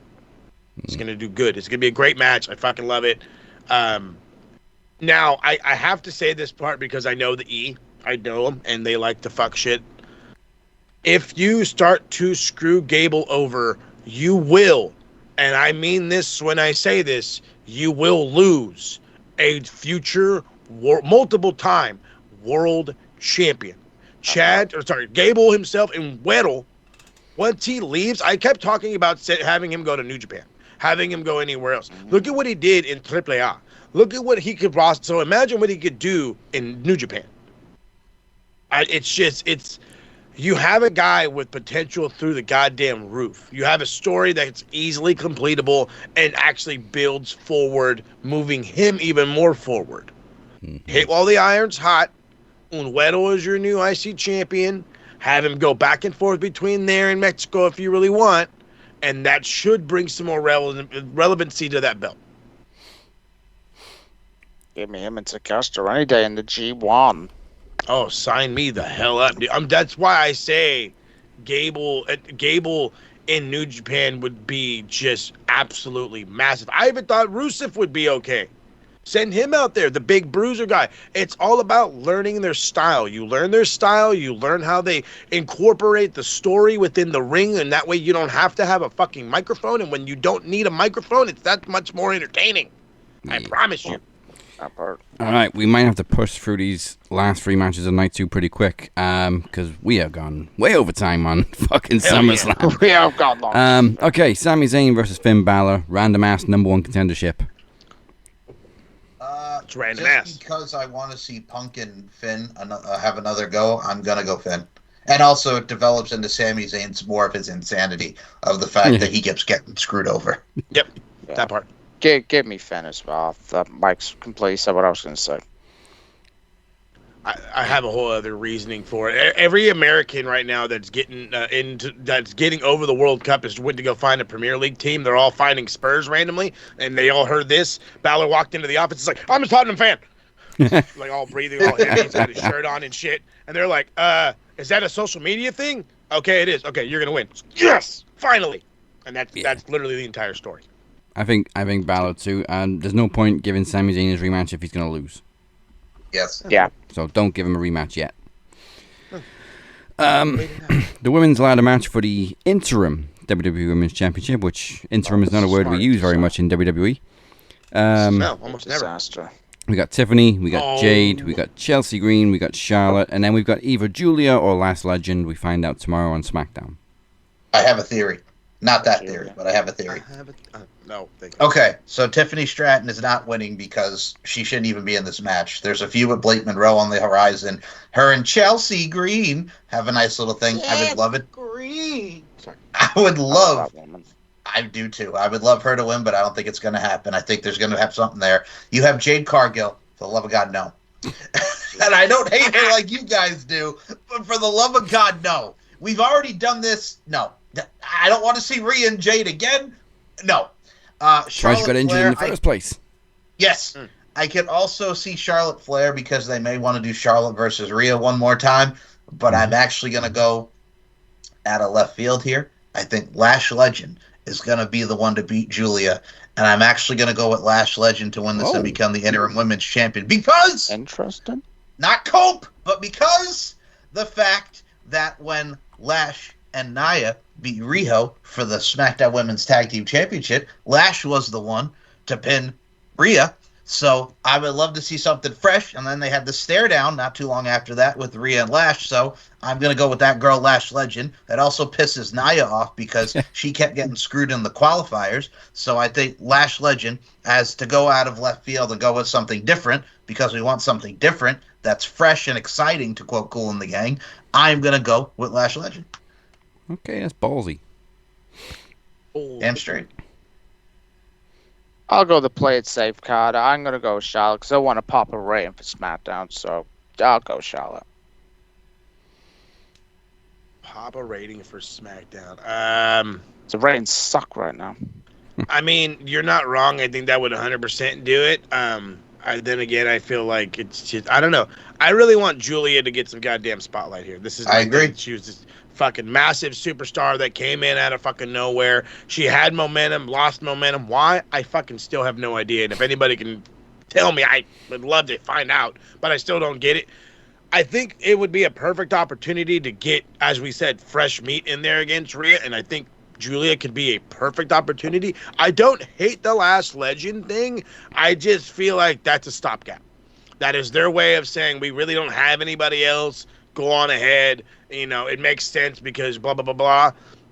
We're not really building towards anything outside of SummerSlam. So, You know what I mean? I can kind of see Lash, but I think I'm going to rock the Julia train and just try to get her back on the track. I'll stick with my All play right. safe. Yeah, I'm with Beer. I think the two safest bets would be Charlotte or Jade, unfortunately. Yeah. Jade would be a disaster. But yeah, we don't need to see Jade and Rhea again, especially this soon. Charlotte and Jade, yeah, we've seen them before, twice at WrestleMania. Voice. But Charlotte's never been this over. So give her the belt. Damn you, Road Dogg, for making her likable. Even though it wasn't your fault, Road Dogg. I apologize to him. All right. Main event. Hey, they haven't faced each other one-on-one for 4 years. So? Yeah. They faced each other a million times. I don't give a shit. Roman Rollins. This is like... Look, they tried to do the thing like with Rock and Austin. Like, the one thing I never did was beat that bald ass at WrestleMania. But the thing as well is Stone Cold got hurt, and then The Rock finally beat Stone Cold at WrestleMania 19. But the thing is, too, we've had this feud for over 14 years when they were the Shield as the tag champs, the infamous turn in 2014. He only has one victory over Rollins. I think he pinned him on an episode of Raw, but he didn't pin him when it counted. So every time that Roman's gone against Seth Mattel, he's lost. The DQ, like we mentioned at the Royal Rumble. This is going to be Roman saying, I finally beat you. But then on the other hand, you also have Seth, who never officially lost that title. He had to give it up due to injury. But since it looks like they want to have this continue with Roman into WrestleMania, I got to go to acknowledging the tribal chief himself. Roman Reigns wins. Yeah. Safe bet. As much as I hate the part-time championship shit that we are going through, but Roman is going to be working Money in the Bank. Yay. And yeah. Yay!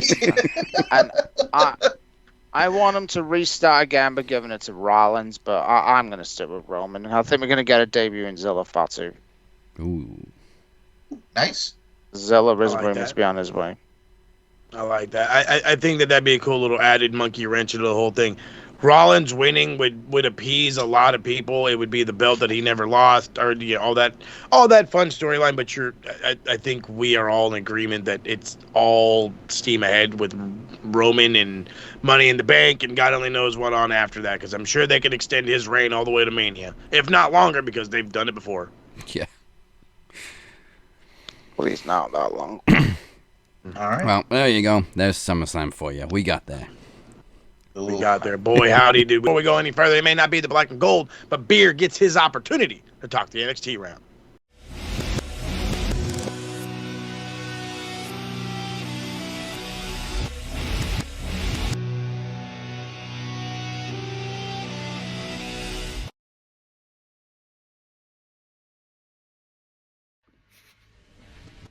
Alright, thank you very much. Alright, let's get into the NXT review. Show starts by an invading Grayson Walker, who talks about the things he's done in WWE, well, in NXT, rather than things changed.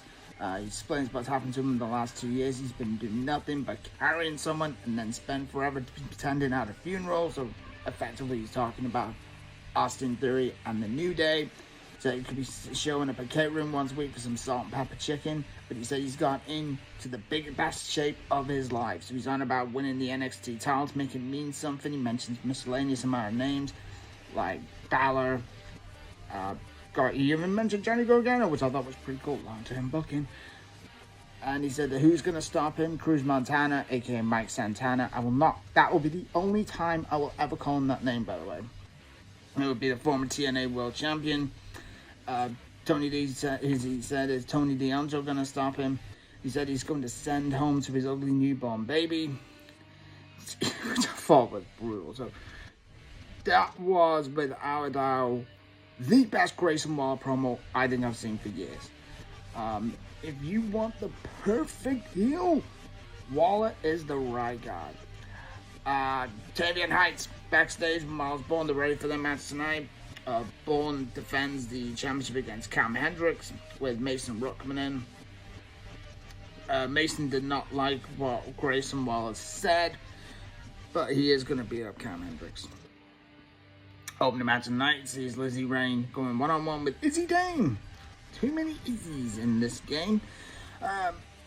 Lizzie picks up the win with the Thunderstruck after Sean Spears threatens to hit Nico Vance with a steel chair. This was a very good match. Lizzie Rain is fucking awesome, by the way. I think she is great. She is going places. Backstage, Mike Santana meets Romeo Moreno and Noam Dar. Saquon Sugars comes in and apologizes for the loss last week. Santana said he remembers meeting Sugars and insists that he's a changed man. We do get Kalani Jordan coming in, and she is still being a bit of a Karen, as Mike Santana walks away. Vanity Project backstage with Robert Stone complaining of possibly having to defend the tag team titles against Miles Bourne and Damian Heights. Keanu Carver then walks in, and he wants a match with EK Prosper.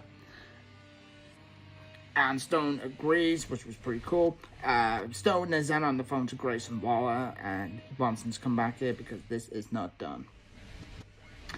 Thea Hale, Jada Parker backstage talking about how things are going. Parker actually thanks Hale for the help, and they got a tag match next week against Nikita Lyons and Carmen Petrovich. This is the little hint where I think Thea is turning heel. Please, Thea, turn heel. North American title, Miles Bourne goes one-on-one with Cam Hendricks. Bourne wins with the Bourne again. Hendricks is not ready, man. I mean, I'm not saying this to be disrespectful, but Cam Hendricks is not ready for the big time. It's a shame because I think he's good, but I just do not think he's there ready just yet. We do get Mason Rook going after Cam Hendricks. And we do get the Vanity Project then jumping Bourne and Heights. And brawl breaks out. Lizzie Rain backstage and eating some popcorn chicken. And she shares it with Emily Agard, with Tristan Angels coming in. She needs to be a better role model. Zaria backstage. And she's looking for her next challenger with Ren Sinclair, saying she wants her next challenger for a speed title. Please bin them belts. Please bin that title. It's fucking ridiculous.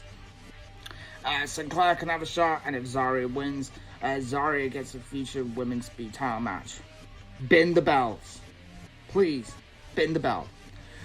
Birthright and a tag team match against OTM. Birthright win. We do get interference from Luperos de Mal, and that was Angel Umberto. And it does get Lucien takes the pin. Lucien Price at the end is not happy with Bronco Nima, because Bronco Nima is a part of the group, by the way, in AAA. Get watching AAA, man. That fucking thing is so good. Shiloh Hill goes one-on-one with Tristan Angels. Hill wins with the Thunderbreaker. This was a very good match, and I am very surprised Hill got the second win. I think Angels should have really got the dub, but hey, it is what it is. Show comes to an end when Mike Santana comes to the ring. Yes, he had his theme change, but it's a little bit not too much different than his TNA theme. He said he's worked his whole life to get to WWE, so he's grateful as well to TNA for everything he did. Never mentioned AEW as a tag team, which I'm not really surprised about, because he probably would have been fired for that. He said he wants to be NXT champion, and if he has to go through Grayson Waller, they can meet in any YMCA that Waller wants. Good promo by Santana. He brings out Tony D'Angelo. He introduces himself as NXT champion, so he's ready to show Santana what he'd be able to do to keep his spot. Grayson Waller comes back in, with Mike Santana aiming to swing at him, but hitting Tony D by mistake. With all three of them staring each other down at the end of the show. Didn't get much at the end, which is a bit of annoying a bit, because it didn't really give Mike Santana a chance to really show how much of a beast he is. This was better than Monday Night Raw, and that is not difficult. Grayson Waller's promo alone cleared everything Monday Night Raw did. I'm a ghost that never hides. I'm a face you can't deny. I'm a dark horse running free. I'm a sun that always shines. I'm a glimmer in the eye. I'm a diamond in the sea. I'm undeniable.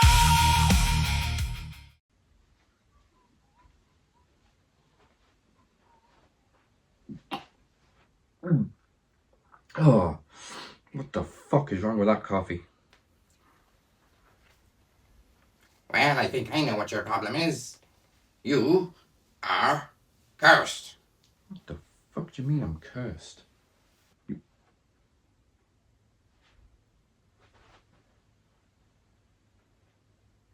Creepy Batman bastard. Max Wrestling Podcast. It's a Thursday thing. Would you like some more coffee? When it's talking all the time, we prefer me.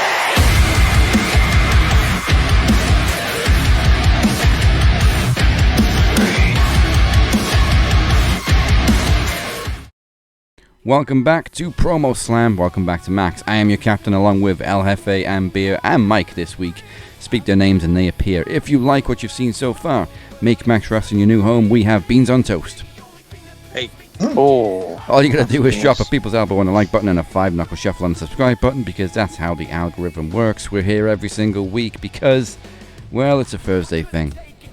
Hashtag Max on Thursdays. Get used to saying it and using it. For those that prefer the old-fashioned podcast, we got you covered there as well. Follow us on SoundCloud, Spotify, Apple Podcasts, whatever it is you get your favorite podcast. And for all things Max Wrestling, head over to the beautifully done, consistently updated website, maxwrestlingnet.weebly.com. And also, do not forget to join Corey for the Aftermax Live on Facebook right after the show. Now, the QR code is on the screen right now. Could be guests, could be challenges. It's the most unpredictable show, so scan and go after the show.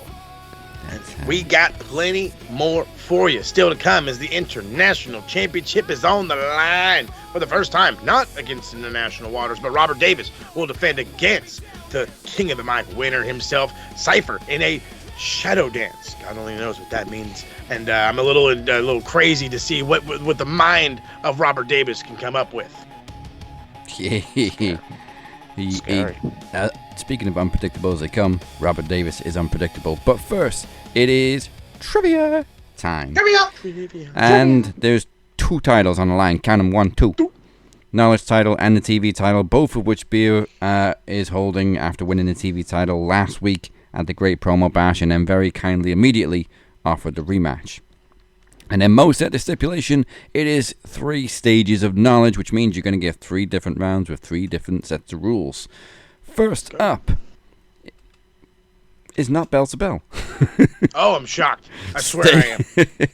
Stage 1 is name the card. So it is as simple as they come. I'm going to run through matches on a past pay-per-view. First one to tell me what pay-per-view it is gets the dub. Got it. So, match number 1, as we love to do it, is a dark match. Love it. Daniel Bryan versus Ted DiBiase for the U.S. title. Daniel Bryan versus Ted DiBiase for the U.S. title on a dark... I hate these! Fuck. I never watched pre-shows, so... Unless Renee was on them. I'm playing along in my head as you're saying this, because I think I might know what it is. I was going to say, I thought that was a very obscure dark match, so I'd be very impressed if anybody gets it on the 1. Pass. Nope. Alright, let's move on to the main card. First match, triple threat ladder match for the Intercontinental Championship.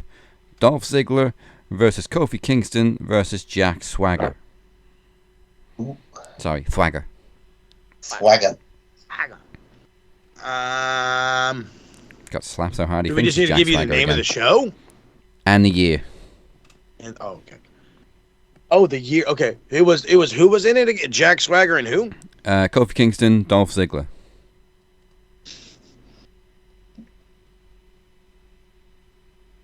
I don't have that. I might have a year, but I don't have a show yet. And I'm guessing you don't want to give Beer a hint, so we'll go to the next match. Beth Phoenix and Natalya versus Lay Cool in a tables match. Oh boy. Yeah, okay. Okay. I hope I'm right.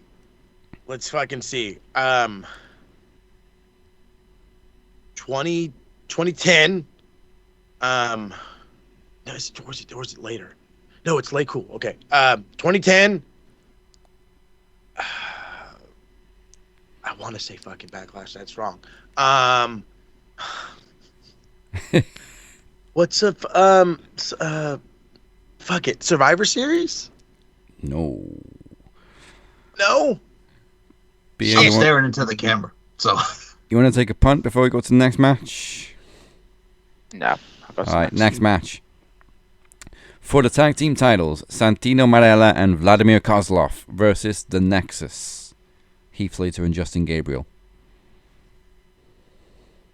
Nexus as tag champs. That's definitely tag champs. It's around 2010. Brian only just came back. You're both sniffing around the right dog's ass. I've never used that analogy before, but I like it. Is it 2010? Is it bragging rights? No. Want to take a punt, Mo? I'm trying to fucking think of. I'm really stuck with the 20. I think 2010's right.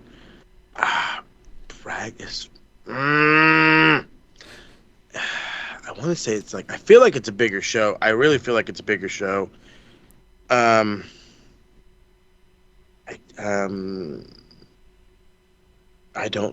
don't even remember bragging rights. I don't. We're halfway through the card. We've got 4 matches left.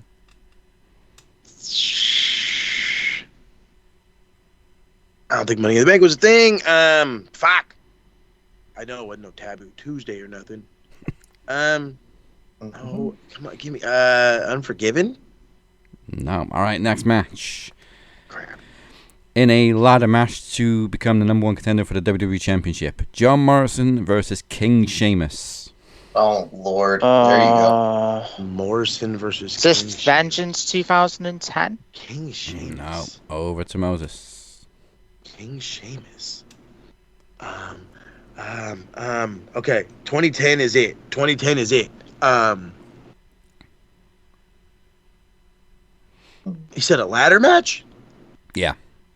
And then we had quickly remind me of the other not the dark everything but the dark match. We had a triple threat ladder match for the IC title, a tables match for the women. We had a tag team match for the tag titles. TLC 2010. That's the one. Damn it! I was waiting for the pattern. I was waiting for the chairs match because I think that was Cena and Wade Barrett. The chairs match was the main event. Dude, I'm so deep in thought over here. I'm not fucking.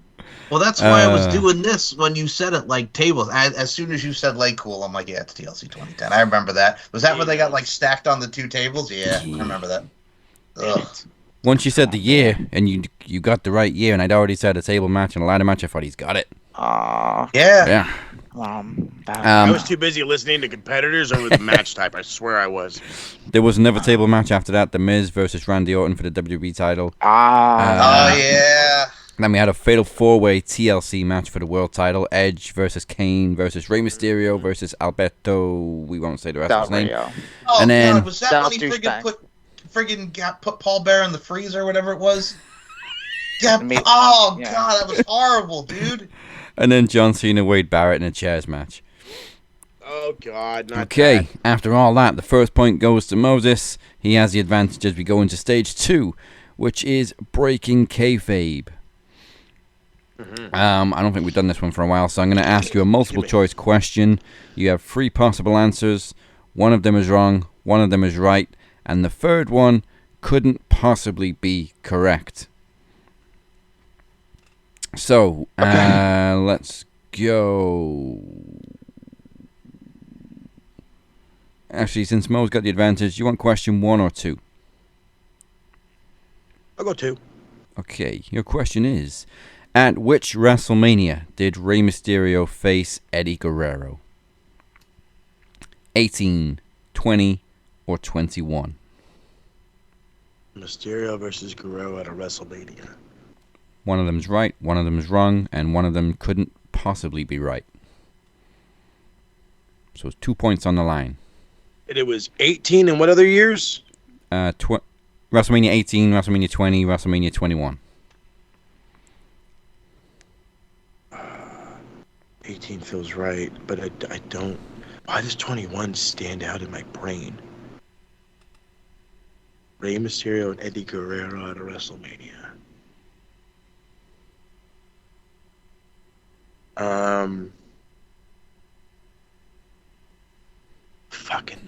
No, wait. 18 was who the fuck? What did Eddie do in 18?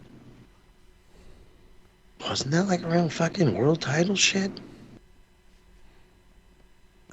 20 doesn't sound right either.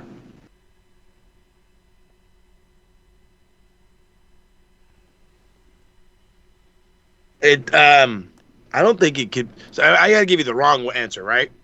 You can give me the right one first, whichever's easier. I'm gonna guess the right one is WrestleMania 21. Yes, 1 point. And I'm gonna guess the one that there's no way that could happen. I want to say, why does 20 stick out? So I'll just go with 20.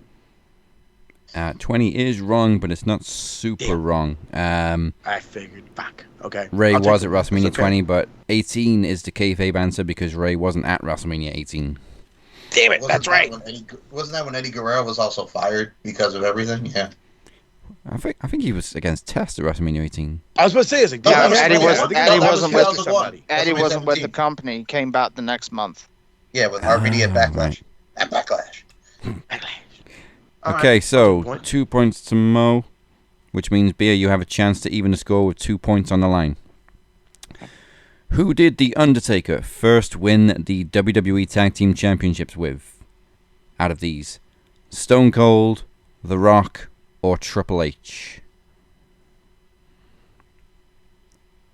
I'm fucking glad I didn't get that one. His first. Out of these three.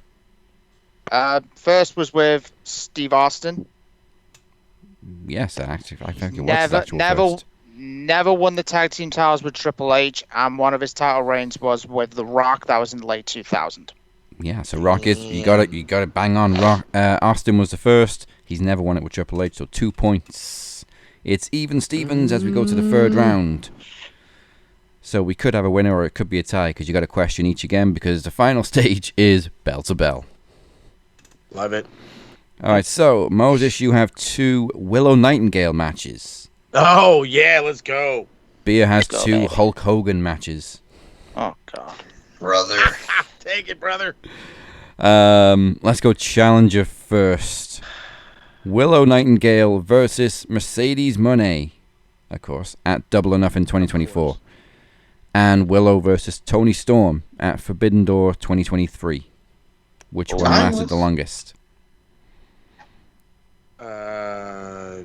It said Willow and Mercedes and Willow and Tony Storm. Tony.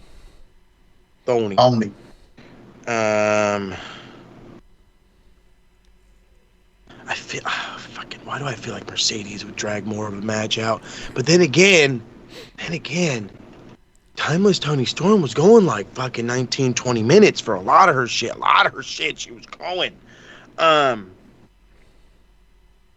Which Mercedes Moné match is? Well, she's only had the one. That was. I think this is TBS title. TBS title. Hell yeah, baby. I bet. You're good, dog. When was the Tony Storm match? Forbidden Door 23. 23 Forbidden Door. The TBS title match.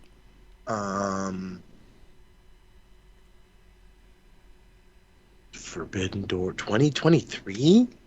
So that was like when Willow, I think was maybe like 2 years in. She was a few years in. But then the Mercedes match. Mercedes does like to fucking go a bit.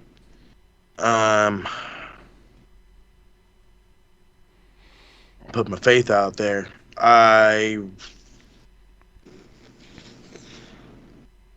Fuck. I have to do it because she's been giving me nothing but long matches. Like I know Tony Storm her matches tend to go. I don't think they went that long compared to a Mercedes, and it's a TBS time. No, I'm gonna go Tony Storm. You're going Tony Storm. Yep. All right. Willow Tony Storm was 10 minutes 30 seconds. Oh, fuck off! Nope. Really? There's no way. At Forbidden Door it was, yeah. Fuck you, Tony. That match was a fucking dream match. And Willow Mercedes, Mercedes. was 18 minutes to the dot. I would have gone. Your first instinct was right there. I would just like to say I know I'm retired, but I would have got that right. I'll be quiet. I knew it was Mercedes. So, good news Sorry for about Beer is either way you keep the title because it's either going to be a tie or you can get the final point with this one. So, first match, Hulk Hogan versus Triple H at Backlash 2002. Backlash. And a month later, Hulk Hogan versus The Undertaker at Judgment Day 2002. Which one lasted longer? I got a beef with you already. Definitely Hogan Triple H, because I knew that match would take up so short. All right, let's get Definitely. the times. Hogan Triple H Backlash was 22 minutes and 4 seconds.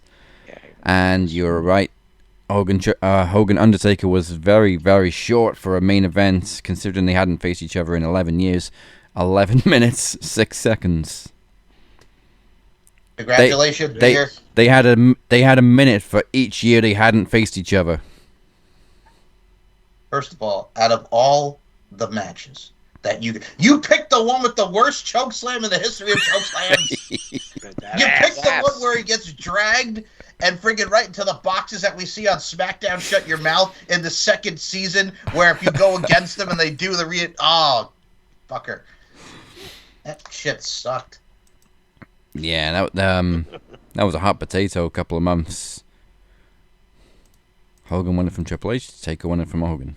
I think the only thing I really liked about Backlash and Judgment Day, the theme songs, you had, friggin' Young Grow Old from Creed for Backlash, and then you had Broken by Judgment 12 Day was Stones. 12 Stones, and that was impossible to find on CD, by the way. I couldn't find it. So, still, Knowledge and TV champion is Beer as we roll into All for One. Congrats, Beer. Any match? But before we get to All for One, it is time to take a very quick look, because of course we're pressed for time, at last night on Dynamite.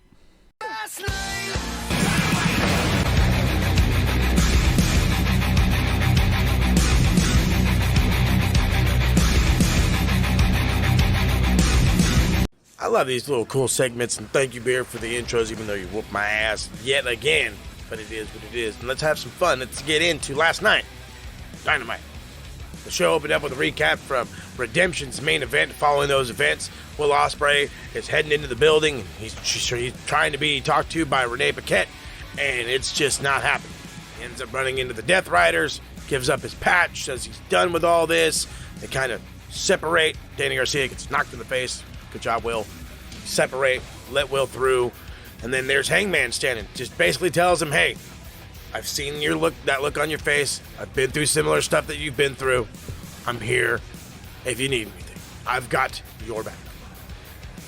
Then we get Andrade versus Nick Wayne and Jungle Jack Perry for the National Championship. Solid match.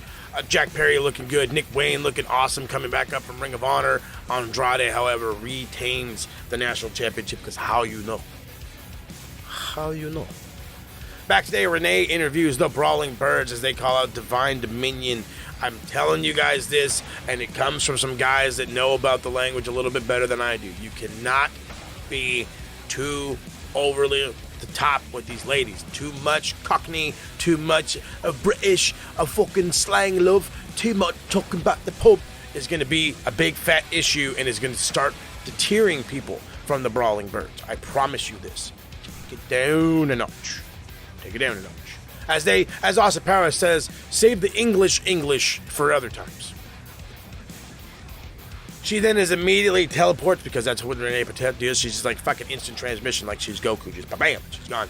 To the Don Callis family as they discuss all their title options and how I think they're all talking. And Kyle's like, I don't know, I don't care about these guys. They all lost. I didn't lose. And it's like, just give it some time, bud. Then we get Brody King, Bandito, Speedball Mike Bailey against the team of Kyle Fletcher, Mark Davis, and Brian Cage. Good, solid match. Brian Cage is getting a lot more spotlight than he has in quite some time, but Brodito and Speedball Mike Bailey, the good guys, pick up the win. Backstage, Renee mediates a sit down between the Young Bucks and Cope and Cage, and truth be told, they were just a whole lot of knobbing, if you know what I mean. You know, oh, well, you guys are great. Oh, you guys are great. Oh, it's an honor to face you. Oh, I can go so worse into that, but I'm not gonna. Then we get Maya World versus Per Stephanie for the TBS Championship, and it was a solid match. Maya World is getting the proper love that everyone wants her to have. She retains the TBS title as Chris Statlander fights off interference from Hikaru Shida, so it looks like we will get a rematch by Shida at some point in time later down the road. In the ring, Renee brings out Willow to celebrate her redemption victory and her winning the AEW Women's Championship, and she's going nuts, and she can't contain herself, and she's crying, and the streamers, and she's talking, and she's crying, and it was great. And then Mercedes Moné interrupts, tells her to shut up and sign the contract so we can make this official, and then Divine Dominion out of nowhere attack Willow Nightingale because they need to try to beat her down before All In Wembley, but I'm just saying it here and now. This is the way to keep it off Mercedes. She just cannot win the big one, especially against Willow Nightingale. Jon Moxley defeats Commander in what was a solid match. Commander got some action, but Jon Moxley, at the end of the day, picks up the W. Mick Foley interviews the Bang Bang Gang backstage as they call out the dogs. Mick Foley getting all kinds of heat for him going woofle, barking like he wants it, but Dominion, I say leave the man alone, and it's all good in the hood.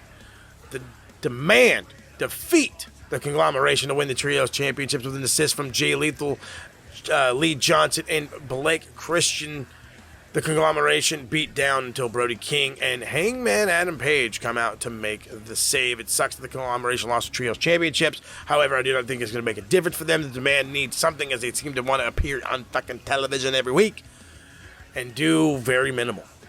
Backstage, the Death Riders are barking and mad about stuff, and how dare Commander beat me up, and Will's gonna this, and it's just, they're just throwing a fit.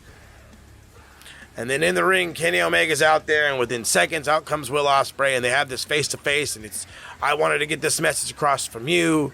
You know, what was I supposed to do? I was supposed to say thank you from saving me when you were contemplating putting the bag over my head? No, I have to look out for my own. I have to look out for my championship. So we're going to get here.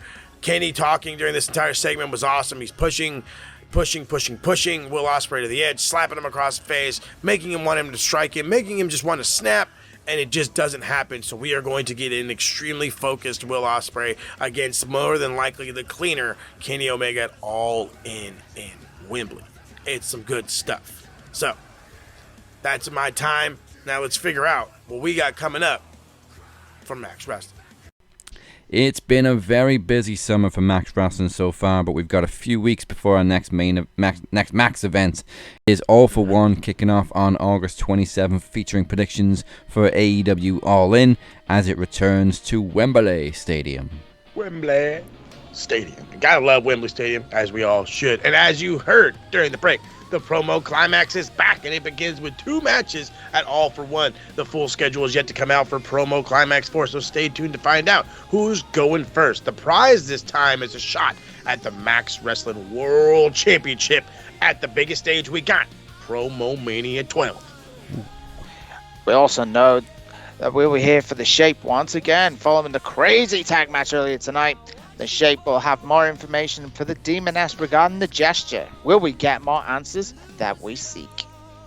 I sure hope so. The offer was also made on Tuesday from the captain. If Chris Reed can defeat him on August 13th, he gets the Phoenix at All For One for the World Championship. But allow me to make my executive decision. If Chris does not defeat the captain, he will allow the Phoenix to select his own challenger. I should say, I will allow the Phoenix to select his own challenger for All For One. And if Chris does not get past the Phoenix, I've got another little special message for him, and he'll hear that next week.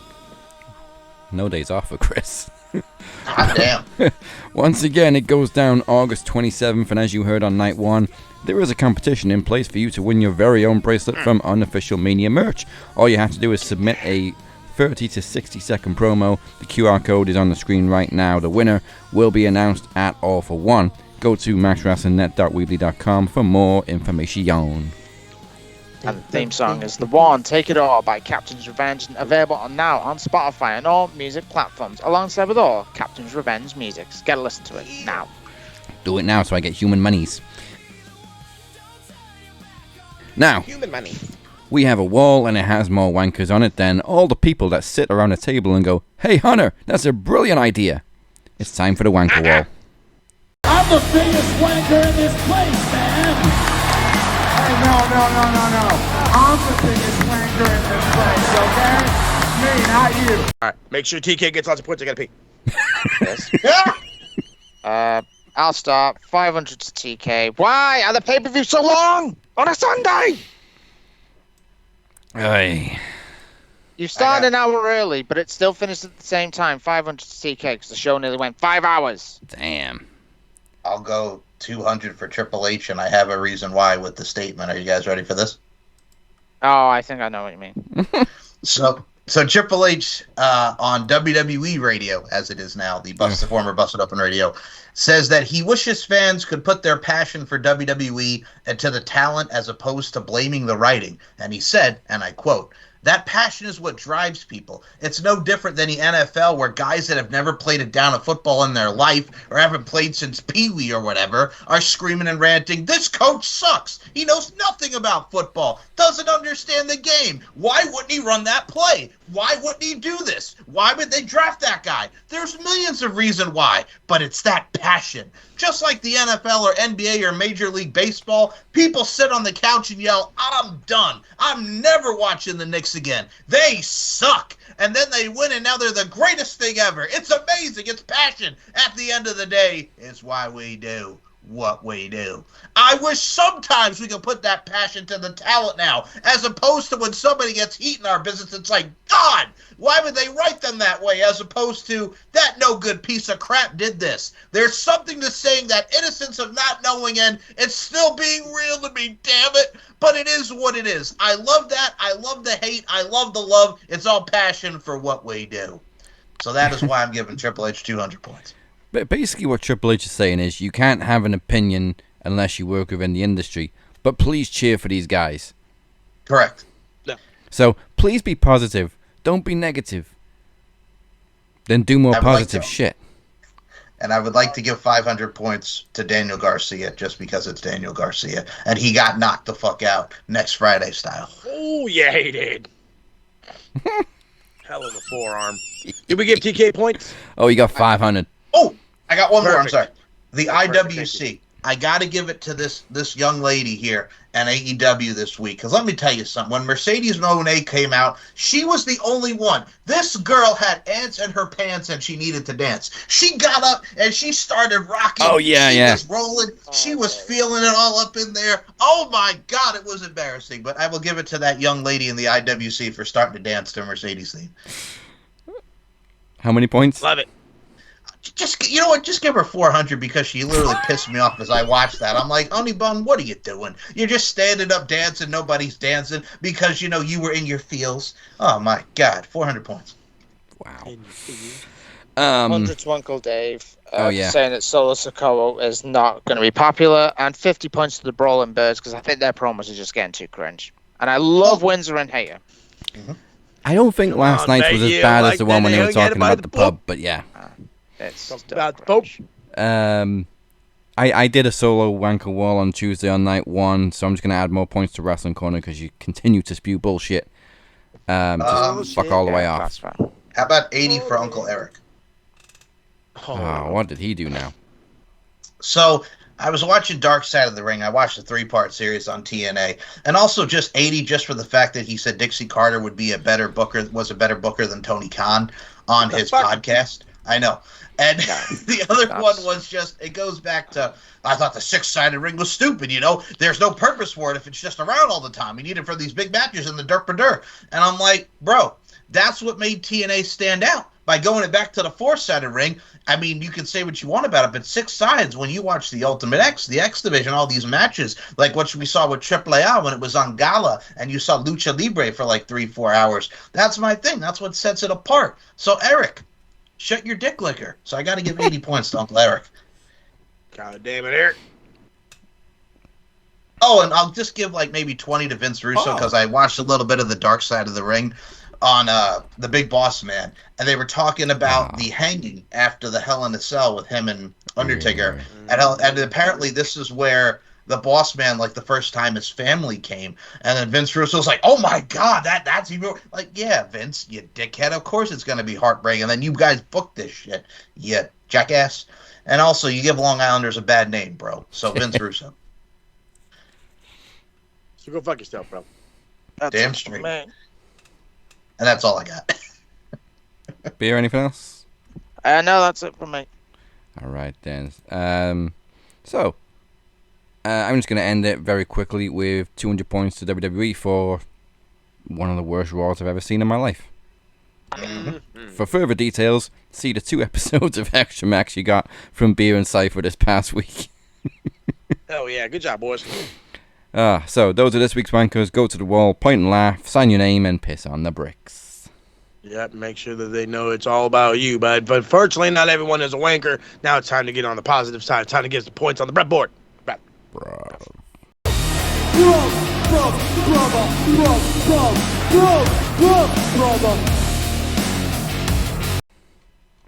We're going to give 300 to our own Cypher for that rant he did on Extra Max. So our man Corey, he deserves some points for that. Give him 300. I would like to give 1,000 points to the bruv man himself, Will Ospreay, because he knocked that little bitch cake Daniel Garcia right on his ass. Oh my God, it was happy days for everybody. Hey, bruv boy, boom, bitch slap, pimp slapped them right down. Oh my God, it was wonderful. And the other thing that I will also give points to as well, I got to give points to Grayson Walker for that NXT pipe bomb on NXT. It was fantastic. I'm giving him 200 points. That was an average Samoa Joe promo. Oh, come on. Don't be hating, Mo. No, come on. that was an average Samoa Joe promo. Hell, Come Max on. cut one fucking 4 years ago when he was an irrelevant piece of shit telling fucking Tony Khan to fire him. You fucking mark. That's a fucking pipe bomb. This guy got angry and had a microphone for 5 minutes. Let me do something with him and maybe I'll give him some fucking gripe. But right now, he's still the same buns ass Grayson Walker with the fucking same create a pro wrestler fucking loser outfits and the same bullshit. I have to fucking do my finisher from outside the ring to inside the ring because I think I'm something special when I ain't. He's fucking hot garbage. He is hot garbage. Says the exact same thing. Robert Davis hates the friggin' inside, outside stunner back into the ring. What is the point? What is the like dead ass, bro? Like that is like if you could modify like the actually no you can create your own move, and that's what he did. He's like, let me fucking make this shit on 2K, and every year since fucking 2K14 he's been making that exact move. So he's like, I fucking learned it hands down, so now I'm gonna fucking use it every chance I get. Dumbass, absolute dumbass. We gave Will 1,000. That's perfect. That's spot on.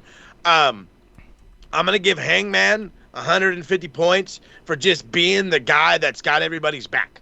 Everybody can fuck over Hangman, or everyone can fucking beat up Hangman, but hey, I got your back. You call me if you need anything. Like, fucking Hangman, you're killing me, bud. And then I want to give 250 because the cleaner is back. Whether people want to believe that shit or not, the cleaner is back. Yes, it's not as vicious as the Bullet Club was, but he ain't out here for sunshines and rainbows. He was slapping Will left and right to the point where I think Will forgot that he was supposed to attack him, and he's like, if I didn't get my point across, and then he attacks him, which I thought was the fucking best, because there's nothing funnier than Kenny Omega like strategically breaking you down and then reminding you need to attack me. Can we give 100 to Thank Maya you, Coach World? Kenny. Can we give 100 to yeah. Maya World for winning the Please. AEW T-shirt? Yes. Oh, I forgot one for the Brub board. Do you mind if we just go back real quick? I had one other one. You mean the Wanks? Yes, the Wanks. Wanks, Brubs, you know what I mean. So for the Wanker wall, I have to say this, and it pains me to say this because he's a fellow Long Islander, and we all love him. I got to give 50 points to Mick Foley. Oh, yeah. I'm going there. God. For that cringe segment with the Divine Dominion, and he's barking like a dog. That was bad. At least his segment last night was okay. Yeah, First off, stop. It's so bad. Are you going to tell me if those two ladies told you to bark like you wanted, you were not going to woofle? Hold on. If it was to have a threesome, then Hold on a minute, man. Yeah, but still, it was still cringy. I'm going to say I just thought it was I just thought it was hilarious because I'm like, what's a wiffle? Like, what dog barks like that? Wiffle. I'm like, what the fuck? I just think it's, I don't know. Then again, I've seen Cactus Jack until this Mick Foley, so I'm like, there's nothing he can do that doesn't just, nothing phases me. Nothing phases me. So when he's barking like because he wants it, hey. Yeah, we'll do another 100 on the Brub for Andrade. How you know for winning the How you know for the national championship. Yes. I hope he collects more than one. Make him a belt collector for fuck's sake. You guys pretty much covered everybody else, but I'm only giving points. I'm only doing one round of points on the Brub board this week, and that's for Beer and Phoenix. Hey. Because great match last week at the Bash, but mainly because you guys literally rolled around in sheep shit for that match. Like wow. There was no way you could step where there wasn't, so I think you deserve points for that, so 250 each. Love that. I want to add 50 onto Craig for nearly killing me on the Brub board, by the way. They killed me. Alright, let's wrap this up then, unless you got one last one. What's the thing? I'm going to give 50 each to Mercedes and Willow, because I love that back and forth, by the way. That was very good. Willow had this awesome pop. Love it. Crying the whole time. Good for her. Yeah, I love Alright then, so we are just moments away from our main event, the Shadow Dance for the International Championship. It's Cypher versus Robert Davis. Can't wait. Before we get there, let's find out really quickly what cheap plugs are coming your way from the TSK.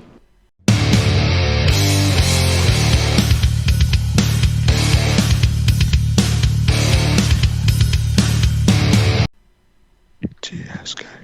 Short and sweet as the man likes it. Real quick, AEW Redemption drops later today. After Max Wrestling drops, you're getting a double episode on the Thursday. TSK drops AEW Redemption review. At the same time, the MLS and the Max Footy Pod picks up hot and heavy, getting there crazy with the nonsense. So much recaps from San Diego FC. Cypher making his nonsense with Charlotte FC, and then your boy's about ready to talk some Spurs. Trust me, it's about to get hot and heavy on the Max Footy Pod, especially coming this next week. But I'm not the only one working my buns off. Beer's got a whole lot of projects on the side, and trust me, you've been seeing them come down the pipeline. So what's happening with you, Bigger? What else is coming? It's exactly the same. AEW Redemption is coming up. I did a video about the state of the Raw Women's Division. My rant about that segment. We all know what it is. I will get Dynamite done by tomorrow, and I will obviously be carrying on the same. SummerSlam, they will be coming. And if you want to subscribe to me, it's at JMBF434. Like, subscribe, and click the bell button so it'll come straight to you. Please. Do it. Do it. Mike? So I'm going to keep it short and sweet too, and you'll see the collab on this from our very own captain, which I thank you, and thank you for the kind words on Tuesday, good sir. Thank you. That was very nice. I will say this: if you want to subscribe to the YouTube channel, which you should, as this one as well, Max Wrestling, S&M Network Shows is your place to be for all great podcasts, and I will be actually recording an Extra Max today for you guys. I wanted to touch upon TNA, looking at the Hardys versus Righteous feud and the Righteous deletion that we saw, and how everybody's giving the Hardys crap like this is not their match, and it's like, let's actually have some fun in wrestling, you fucking douches. So with that being said, I will definitely be doing that, and just subscribe to the channel and check out everything Max Wrestling and wrestling and podcasts in general. So yeah, subscribe. Thank y'all. Do the thing. Do the thing. That's right. Appreciate all that. So make sure you guys are following us on all the beautiful socials. Make sure you're following us on the Twitter machine, not the X machine. Max Wrestling UK, Captain 512, SMR Podnet, JMBeer434, and of course, the Max Footy Pod. Check out our website at maxwrestlingnet.weebly.com. Do not forget to hit the sub and follow on Facebook, Twitter, Instagram, TikTok, and all your social media platforms. You can hit the love button if there is one. But join us next week for all the fallout for this incredible week. Goodbye. Mwah. Enjoy the main event, and good night. Bang. Chris Reed, get a haircut, you got a juke, bro. Chris, I beat you. Damn.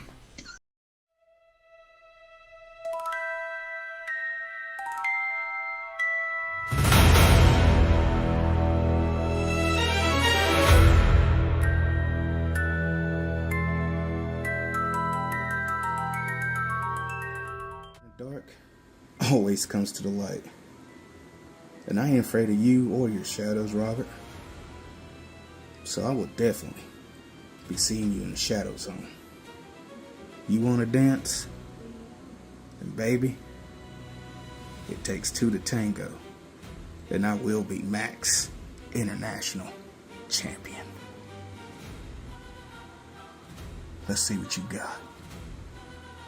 Teleport. You think this ends with the championship? You think this ends with me? It doesn't. You see, Cypher, fear isn't the enemy. It is an invitation. Cypher, I will see you in the shadow zone. Let the shadow dance.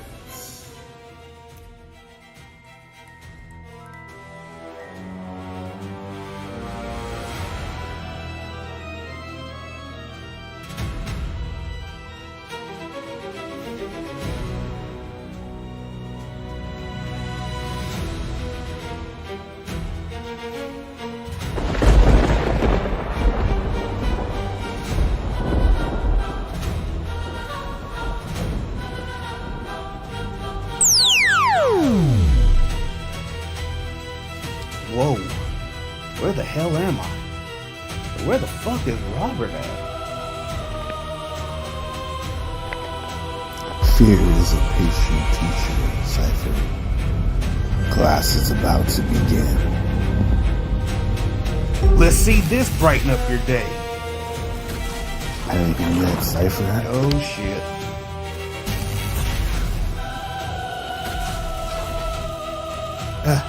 Nothing I'm doing is having any effect on it.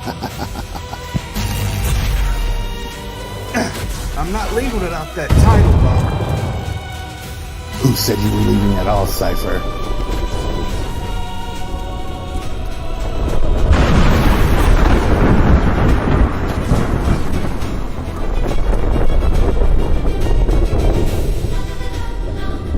Let's shed some light. The darkness doesn't know your name, Corey. Fear does.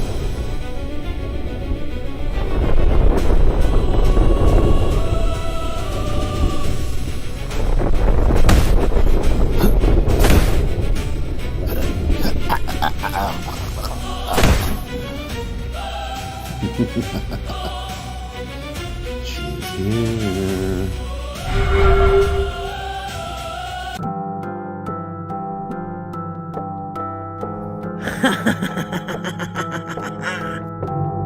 Oh no.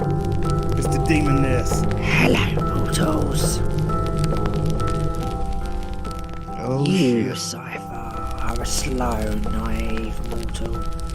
All I had to do was click my fingers and you were gone. But this is not our fight. But you will die. Because you unleashed another beast.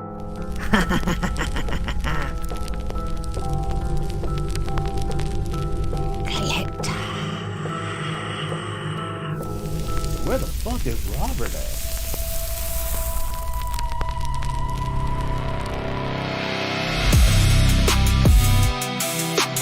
And just like that, I'm a 2-time Grand Slam champion, baby. But I don't think I've seen the last of those two. At least not for now.